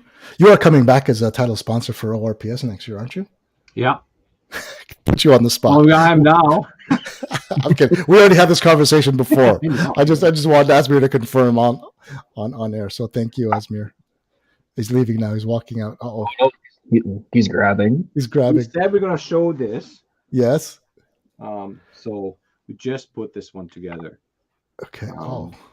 So well, hang on. I'm gonna. If we get the wood panels before it leaves here, we're gonna put the wood panels on because I think it's gonna look really nice with wood panels. So this is a 457 in the XRS chassis with a spiral fluted barrel from IBI and the brake from the spearhead. from Spearhead. Nice. And and it's just like, what we were talking about earlier, why do you need a brake? It just adds that little bit extra length, which I think it balances out balances out the look of the rifle. It looks good, man. And aesthetically, just I think it looks gorgeous. Yeah, it looks beautiful. Yeah. What's not to like? Yeah. So this should be up on the website soon, as soon as we test it. So I mean, just gonna put in a plug for our builds. We do test all of our builds. So JP takes them out and all shoots them. So they're not just slapped together. Right. Calling a build. They do. We do test them for function and accuracy. So, nice. Yeah. Nice. That's awesome. Yeah. Super, super cool. All right. Does anybody have any questions for me? I know we're running out of time. We're not running out of time. We have 22 Hunter after, right, Mike? Yep. We're gonna hang out a little bit. Oops, I don't want all of me. We're gonna hang out a little bit more. I just want to make sure the guys that were sticking around for that. Yeah. I know there's some senior shooters that need to get their bedtime. Yeah. So I did notice there was a question about testing, about Lapua testing in Canada. I mean, if I had a limited amount of our resources, I would definitely build a testing range. We don't have a population that US or Europe would have population density to have to justify a dedicated test center. So we're definitely working on something. I don't know if we ever gonna be able to financially justify having a dedicated test range, but we would love to have to have something. And the other thing is, we don't have, the ammo doesn't stick around for long enough.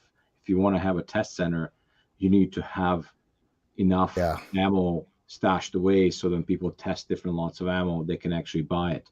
So rather than having 10 bricks of 10 lots and people coming and testing, it's like, hey, good, you like that lot, great, but the other guy just bought all of it yesterday. So so I'm not saying it's never going to happen, but we need to also be realistic. I mean, we talked about in podcasts before. I used to travel twice to Europe to test ammunition, during my kind of high competitive days. Or my rifle will get tested twice a year for ammo. Either I would take a trip or one of the other guys from the team would take a trip. So it's kind of part of the 22 game. Right.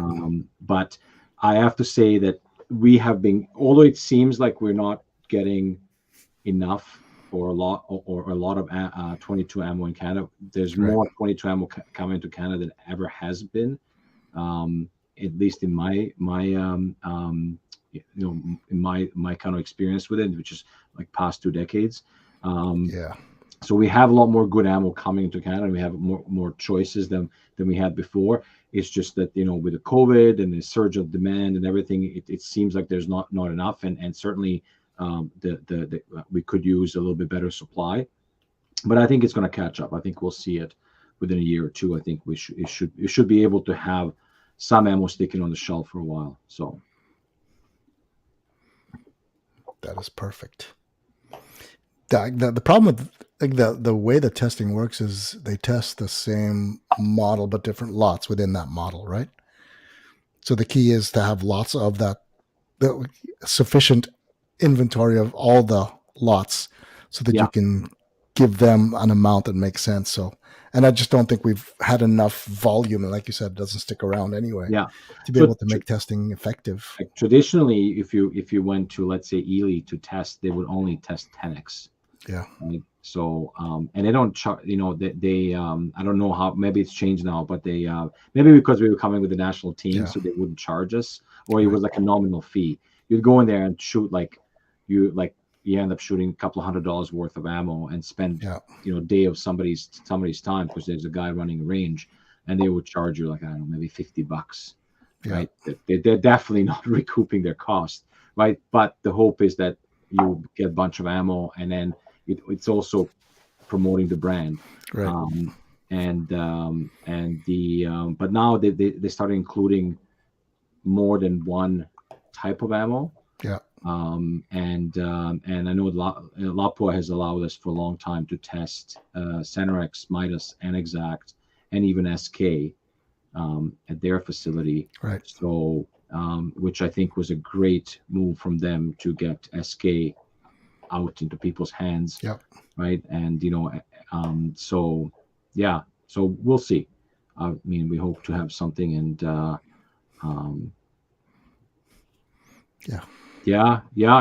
that's true. That's true. Yeah, we got actually more than a pellet, but half of it was kind of spoken for, because we got like a lot of guys are trying to do a group buy just to save on shipping, because shipping is kind of stupid in Canada, stupid expensive. And ammo comes in, and we try really hard. I mean, everybody's going to say this, but we try really hard to keep prices reasonable. So, and the ammo comes in, it kind of goes quick. And last time we kind of came at the very big drought period. So, yeah, people are just topping up. Yeah, the guys are topping up, but 22, because you can't make your own ammo. Ammo is kind of part of the game, right? That's you can't be pissed off at the ammo game with 22, because that is the game. Yeah, I wish it wasn't. Well, that's why you go air rifle. SDs of 1 or 2. You still need to test the pellet testing. That's okay. Never mind that answer. I'm trying to avoid rabbit holes. I guess there isn't any in competitive sports. Okay, just to kind of tell you how it's not simple. Yeah. You can adjust the essentially the size of the chamber. Okay. Air chamber. For the air rifle, so you can play with the velocity. So when you find good pellets, you can actually go tune the velocity, but by few feet per second, to see if you can get that group even better. Now, so, I did tell you that Outlaw Series allows air guns in 2023. They have their own division now. You can shoot air gun in ORPS matches across Canada. I did have a couple of customers that called me and were very excited about it. Is that right? That's good. Good. So it's spreading. Yeah. Well, so something called Field Target has been around for many years. And I think it's a precursor to PRS, and it's huge in UK. Yeah, I think there's a little bit happening in US, and then there's a handful of guys doing it in Canada. Yeah. But in UK they were kind of forced into it because they banned most of their guns, and this is the only game in town, and it's the only game, and they don't really need ranges, so they have this Field Target, which is very similar to PRS. Like if you kind of look at it, and we're gonna have an episode in the next few weeks. We're gonna bring in some PCP experts and talk about the sport of $3,000 air guns. I'm sure you can get them less, but I'm intrigued by the SDs that I saw and how far they could shoot. They can easily do ORPS distances, maybe even further. So we'll see. So there's fewer variables, right?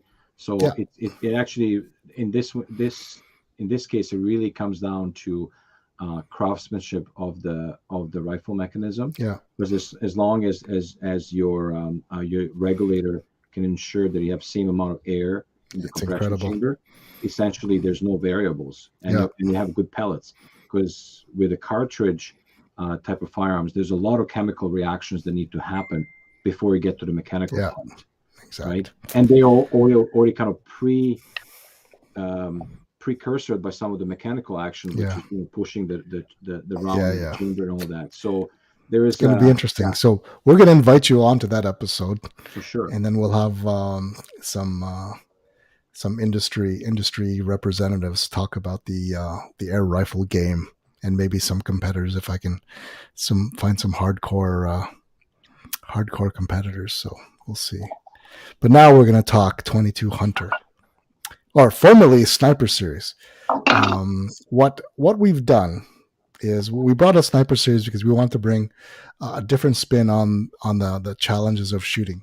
So for those that don't know, the now 22 Hunter is basically a field match. So you're shooting in the actual terrain. There's less I'm not going to say gimmicky props, but there's less props. We're going to take advantage of what is naturally available from the firing position or in the location. So it'll be off stumps, it'll be off branches, it'll be off rocks, it'll be off hay bales or fence posts or whatever we find there. I mean, there might be one or two stages that we've got to build something, or you're going to have to shoot from a tripod or a ruck.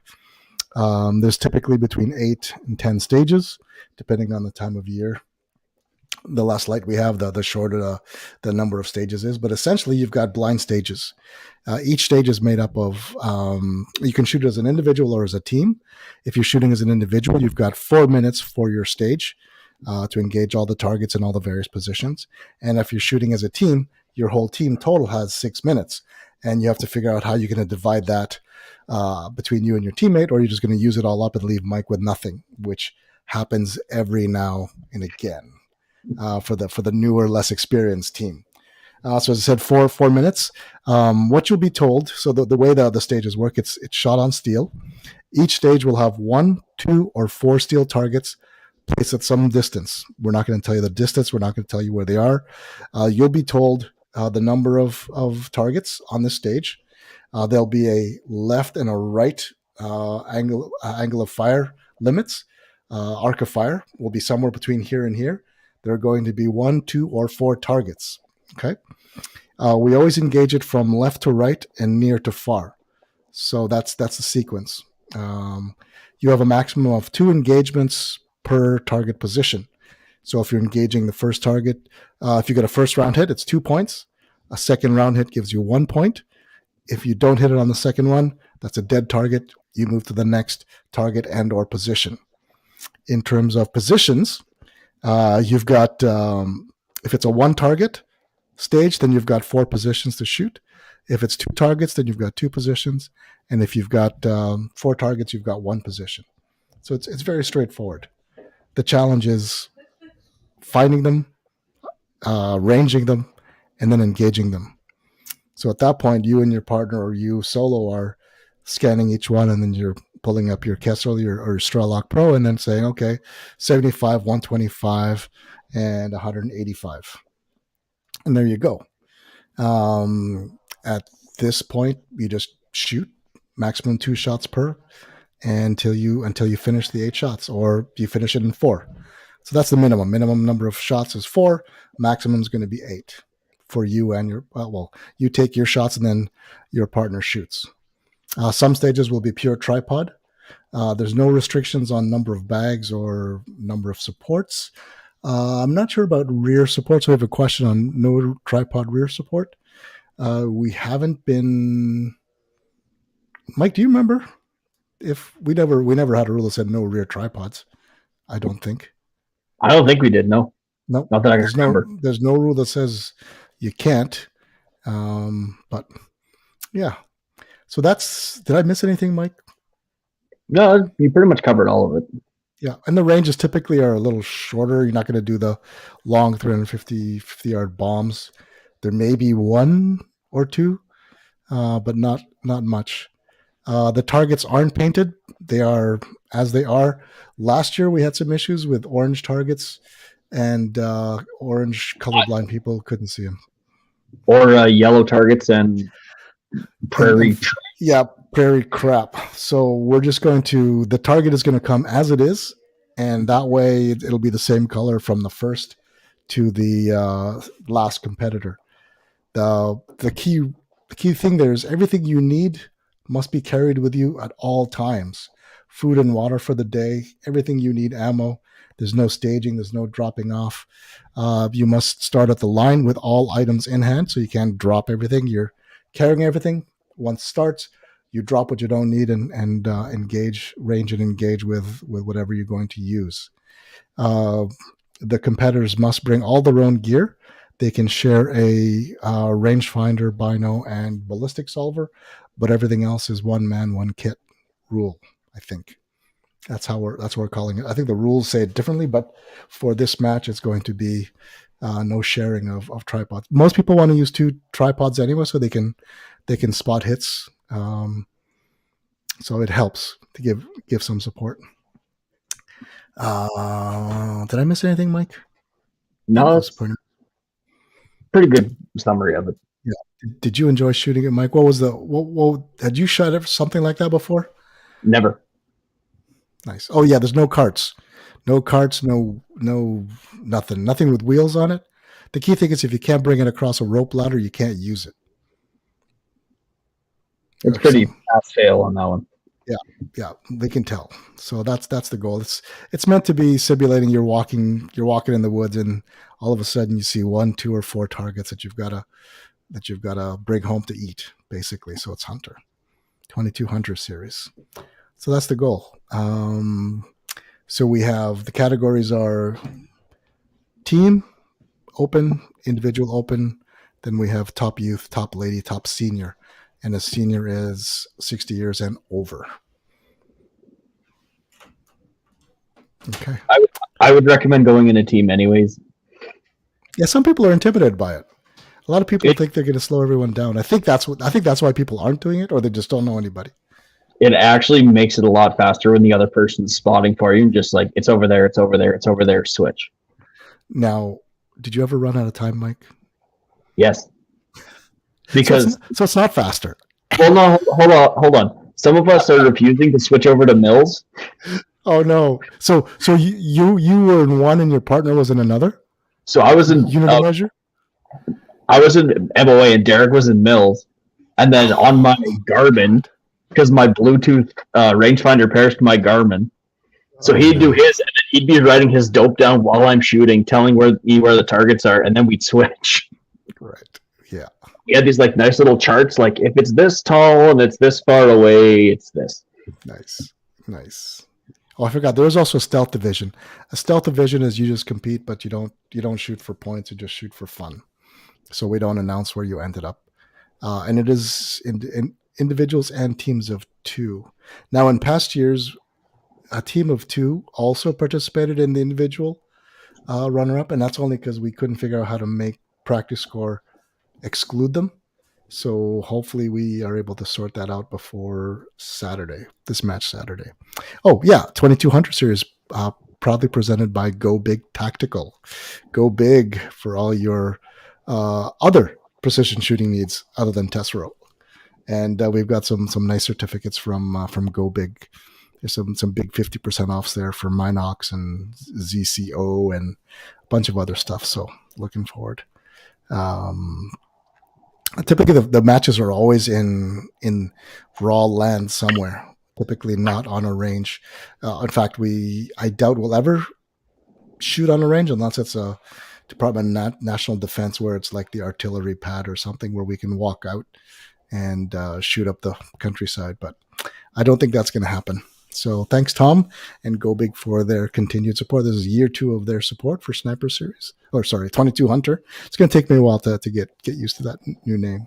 But hopefully it brings more people into the sport being renamed 22 Hunter. So if you're interested in putting your skills to the test, just like you would in real life, you're walking down the trail and you spot some food to bring home. This is exactly what 22 Hunter's for. So, yeah. So what was your thoughts before you shot, Mike? What did you think it was going to be, and what were you nervous about? I was nervous about finding stuff in the trees. Yeah. Because after the Bryson's awesome paint job in Kamloops, I was nervous about finding gophers. I hated those gophers. Yeah. They were really well painted. It's just they were gophers. They were gophers, but they were bigger than average than real gophers. So yeah. Target acquisition was your biggest fear. Yeah. Okay. Was there a number 2? Time management. Yeah, but it's hard to figure out. So where did you? So first off, did you think you had enough time? We had enough time. I couldn't find, like, for example, there was the tree stage. Yeah. I couldn't get stable in that tree to save my life. And you had a big support. Yeah, but there's a lot of branches. And then you kept saying, no, don't do that. Well, because there was a rule that you had to be supported by the tree. Yeah. Well, no, my problem is, like, I was going to hit several branches. Yeah. Well, I remember that tree. I remember that stage exactly. It was the one kind of sitting in that little gully there. Kind of gully. Yeah. I remember that. Someone's asking a question, are we going to have any extreme 2-day hunter matches this year? The answer is yes, if I can find land for it and if I can find the time. So a 2-day extreme is day 1 and day 2 with carrying everything you need for camping overnight with you as well. So that's the extreme part.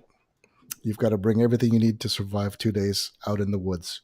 So there's no going back to the hotel and getting a jacuzzi and going for a steak dinner. You could have a steak dinner, but you got to bring it with you. So those 6 beers you're going to drink, you have to bring those with you. So yeah, that's the extreme. I'd love to. Mike's question: did you have any issues communicating where the targets were with your partner, Mike? Yes and no, because I was looking through a scope, and then they're looking through a 6-power rangefinder. You don't get the same magnification. So would you recommend everyone using the same magnification?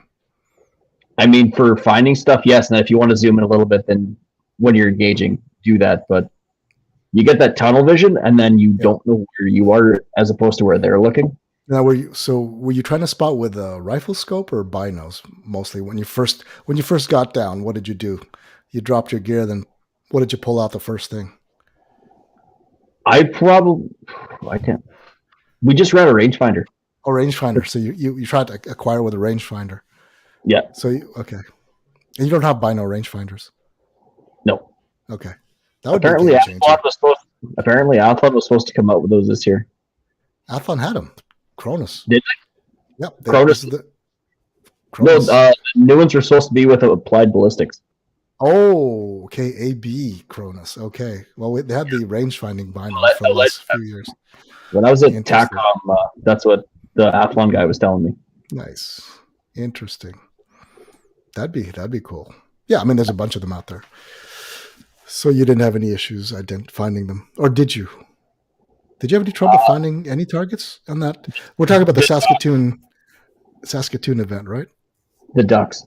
The ducks.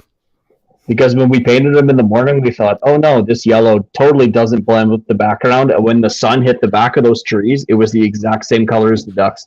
Nice. And it's funny. It's like from squad to squad, it would change. Oh, just from a operational perspective. So the squads travel together. And then there's a waiting point that all of the squads wait up. And then pairs or single shooters are called up, which is well away from the firing point. So they don't see where it goes. And once you're finished your stage, you go to the next waiting point. So there's no crosstalk between those that shot and those who are going to shoot. The only thing that we have is because we don't have a lot of volunteers, the first pair that shoots becomes the spotters for that stage. And then the next stage, the next first shooter, which is one shooter or pair down, becomes the spotters. So, yeah. So that's that. Ranging. Did you have any ranging discrepancies between you and your partner? We did, and we actually went back to our little range cards that we made with, like, if it's this many mils, it's this far away, because I couldn't get hit with the rangefinder. I'm like, I can see it in the reticle. Just do the math quick, and it's this. And that's where you guys went. And that's the thing. So, like, the 6-power rangefinders are a minimum. 7 or 8 would be awesome. So as long as they can pick up. So the challenge is you've got a 2 or a 3-inch or a 4-inch target out, like, I don't know, 100 meters, right? That really tests people's rangefinder. And especially if there's brush behind, beside, in front, that becomes a little tricky. And, match directors never do that on purpose. But in the heat of the moment, that's what you could be faced with. So, or the match director might say, "Okay, no rangefinders. You have to range with your reticle." We're not going to do that this year. Maybe not for a couple of years, but until you could threaten that you're going to do it. Yeah, make people keep everyone sharp. I know, right? They would not be happy if we didn't have one of those non-electronic stages after prepping. I think we had 10 stages in Saskatoon, right? Yeah, because we did that big loop. We did that loop all the way around the field. Yeah. That's a beautiful property. It's got so lucky out there. So much to choose from. Yeah. What else? So that's what you were worried about, was finding targets. Finding targets. off of odd positions. Yeah.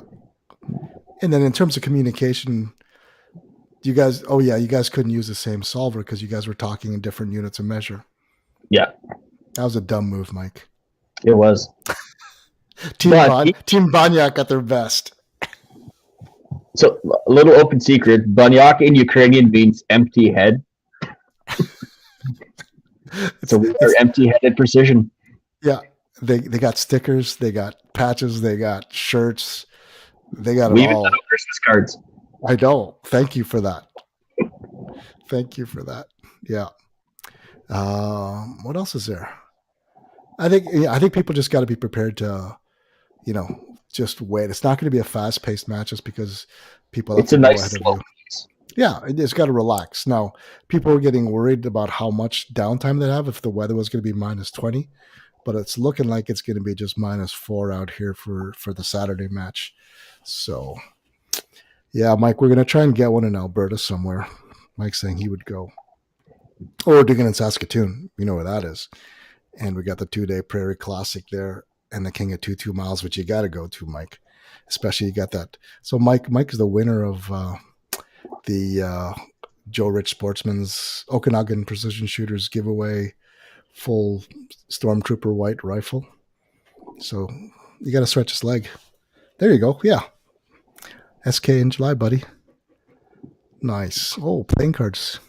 Team Banyak how do you pronounce that last name? Lastuka? Yeah, playing cards. That would be cool. Anyway. Yeah, so I think it's a fun shift to the regular PRS because it's more natural, it's less gimmicky. It's like I got to shoot from this tree. I got to shoot from 2 positions on this tree, right? And the distance has to be 1 arm's length away from the previous position. So sometimes you can use your bipod, sometimes you can't, right? As long as the primary support is 50 plus 1% of the weight, right? So the other thing I liked about it was I was wearing all that Condor web gear belt basically. Yeah. That's actually what I ended up hunting with that year. So what I liked is that I could try that out before I took it hunting. I'm like, what works, what doesn't work. I don't like this pouch here, this. That's too much water. I don't need that much. Yeah. You can try it out ahead before you go hunting and then realize I brought too much crap with me. Yeah. Like the first year when I shot it, it was a fully kitted out ACC, 22 pounds. Yeah, I didn't enjoy that. It was very accurate. That first stage was enjoyable. Yeah. And that first year we had it, the winners were shooting a Savage Mark II synthetic with an Athlon. I think it was a Cronus. But yeah, it was good times. Derek Lastuka saying communication and consistent procedures. There's no production. It's all one class. It's all open. Everyone's in the same because it's not about the gear. It's about your skill set and your time management. Yeah. And I burnt my partner one stage. It's like, I just used up. I mean, I think at that point we were running 5 minutes. This year we're running 6 minutes for teams. So that gives you an unbelievable amount of time. Like that's an extra minute. So hopefully that makes it easier for people. And again, a lot of people are concerned about it because the only way to know it is to try it out. You can stress all you want about it, but probably 90% of the stages were completed on time, with only 5% maybe people running out or having to rush to catch it, and then 1 or 2 groups run out of time on 1 or 2 stages. Right? You only ever run out of time once if you're lucky. If you're doing it more than once, then there's some things you got to work on. But yeah, some stages just hard. You can't find them, or you miss laser it. Yeah. Yeah, or you can't get good readings, so you just gotta pick one. Is it 150 or 125? Right? It's 132. It's and just take your best shot. Usually the targets are big enough to give you some margin of error. But again, some of the stages were just easy peasy. So I'm learning. There's going to be less easy peasy this year. Yeah, the first couple stages were pretty easy. Like, oh, this isn't going to be so bad, and then it got progressively harder. Yeah, those are the warm-up stages. 4-inch circle at, I don't know, 65, maybe 55 meters. It was more of, oh, where is it? I thought it'd be harder, honestly, to see it. It was buried in the birch thicket there, and people just looked straight ahead, and there it was. So, now, that first stage, it was like 30 yards, like the very first one. It was close. I felt like I was walking farther. Yeah. I was busting trail there. But yeah. So this match on Saturday is a beautiful property with a meandering creek through the property. So we're going to be shooting cross creek, down creek. It'll be cool. Well, maybe not down creek, depending on the number of squads. We'll have to make sure we've got clear safety fire lanes going down. So it'll be good. A little bit too far south of me to show up to. Oh, maybe that's right.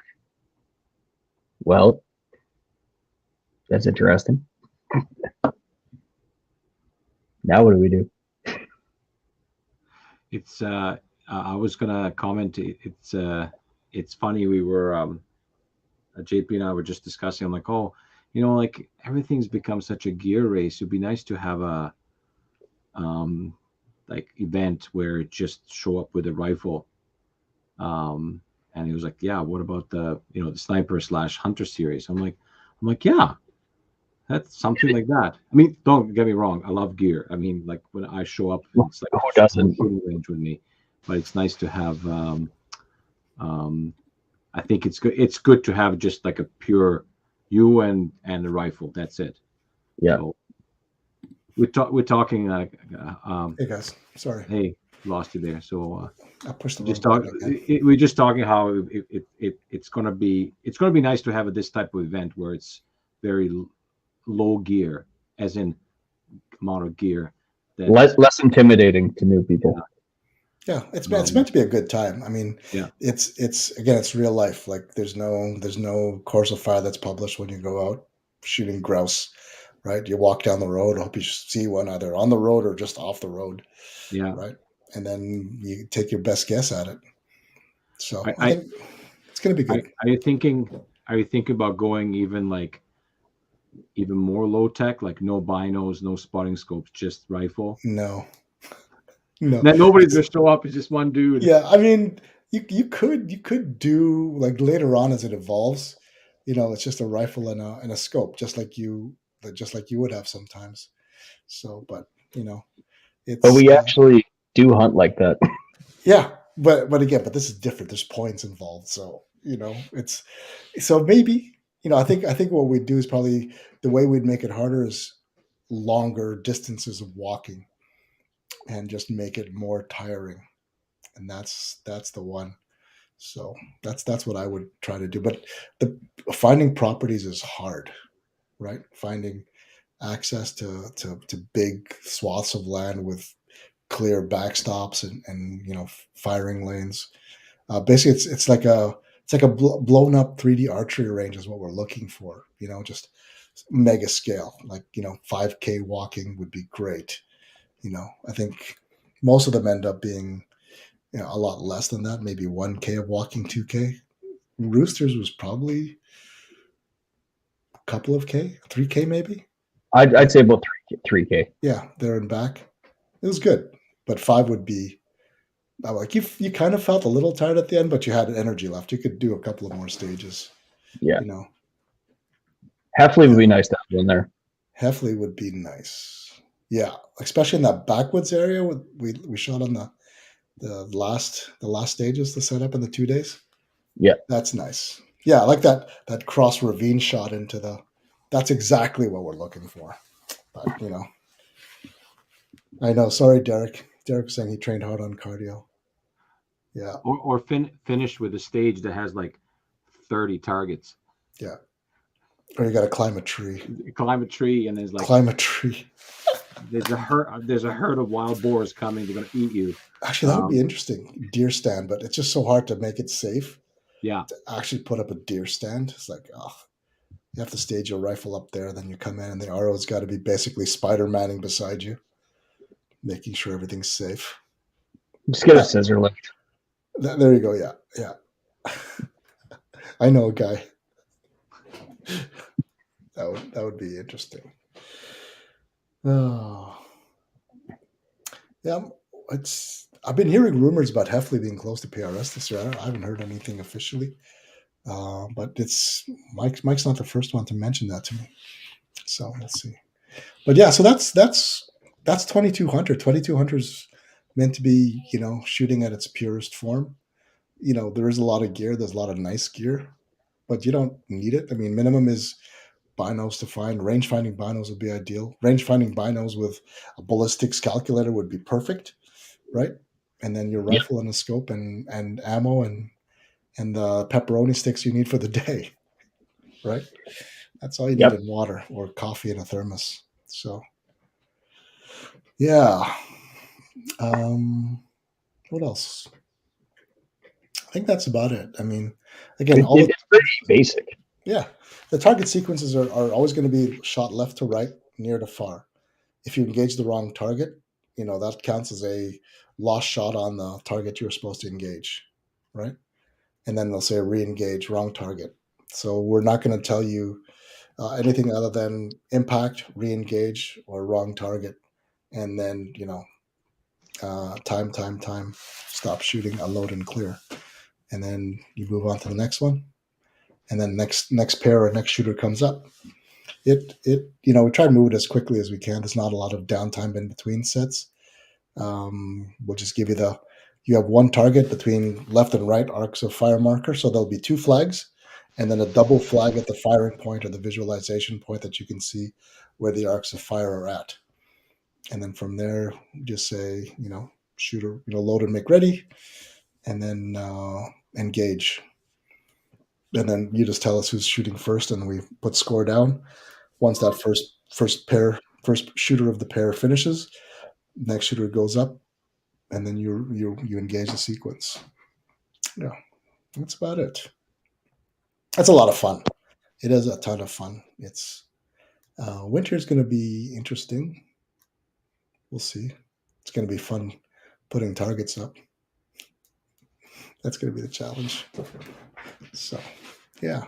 Any words of advice for the first timers, Mike? Whatever you think is going to happen is probably not going to happen, so just enjoy it. There you go. That's it. Wise words of advice from the fastest bolt gun shooter in Canada. Allegedly. It is under dispute, though. We're now instituting performance-enhancing drug testing for Mike. What, take like speed and beta blockers at the same time? Yeah. You'd have to be fast but not twitchy, not jittery. Yeah. Well, you got to have the proper, the stance is there. And I was hoping someone would have been videotaped at the time. It was epic. People were impressed. It's not just firing rounds, it's finding rounds that hit, right? That's the key thing. That was the thing. 16 rounds in a minute? Yeah. Impacts. Yeah. Bang, bang, bang, bang, bang. Yeah, that's pretty good. So anyway, that's pretty much all. So our first 2200 match is this Saturday in Southern Ontario. It was looking like -20 all week, but now it looks like it's going to be -4 on Saturday for the match. It'll be a little cooler for setup, but at least the match won't be as brutal as it was supposed to be. So thank goodness. And I'll have the trophies, the 2022 and 2021 ORPS, CRPS trophies for the attendees that won it. So I'll have it there. And then as I make my way other parts of Canada, I'll be bringing those trophies as well. So, and if I'm not going there, I'm going to have to mail it out. Yeah, that's it. Any parting words of advice for the shooters? No. Just have fun. Go fast, don't suck. That's it. I think the big thing is, there are so many people that say they're not ready to compete or they're not ready for competitive events. Really, it's a good way to find your limits and know what you don't know. Because a lot of people sit on the sidelines and they analyze everything and they try and learn everything, but really until you shoot the events, you're not going to know what you don't know. And you know, like you said, Mike, the thing you worry about isn't going to happen. It's the other stuff. It's all the little things like forgetting to re-zero your turret. Yeah, it's always you're shooting the wrong rifle. So that's it. So many. I could write a book on the things. Tiny little mistakes you will always make. Yeah, at least every year you'll relearn the same mistakes. Yeah. I'm just out there to have a good time. So yeah. Anyway, that's it for this evening, gentlemen. Unless Asmir, you have any parting words? Well, thanks guys for inviting me, and thank you everyone for supporting us. It's good to be. It's good to start kick off the new season, and hopefully this C thing is behind us, and it's not coming back in any shape or form, so That's we it. can get on with the fun stuff. And let's hope for a good season, and good luck everybody at the match. JP's geared up, so he's going to represent our gang. Represent Tesro. Yeah. Do you guys have Tesro jerseys? Do you get a Tesro jersey yet? Maybe. You got to do that, man. I know Team Banyak's does it. It's not Jersey weather, even though it's only going to be -6 or whatever. It's still not quite a Jersey weather, but I think these are going to be good events. Sounds like it's going to be super fun. Yeah, and we'll come back to this venue, and then we also have a line on a property in the Cornwall area, so that's not too far from the Eastern Ontario guys. So that'll be good. And then I've got my feelers out for a couple of more properties out west. So we'll see. I heard one epic one near Drumheller, which would be awesome. The Badlands. That would be good. That would be good. So we'll see if that pans out. Any final words, Mike? No, that's very much it. Thanks very much for joining this evening. Thanks thanks guys. The current schedule is up. Some of those dates could shift, but that's generally the intent, is to have those matches there. Probably 95% of them are confirmed. We will be adding at least another handful of events, if not more, as more venues open up, and we're just waiting to hear back from several people who have to talk to other people to get permission and all that stuff. So should be good. And go to rimfireprecision.ca, and don't forget to like, follow, and subscribe and comment. Past episodes of the Rimfire Nation podcast can be found on all the various places where you typically get your podcast delivered on. So thanks everybody. Have a good week, and we'll see you guys on the firing line. Thanks everybody.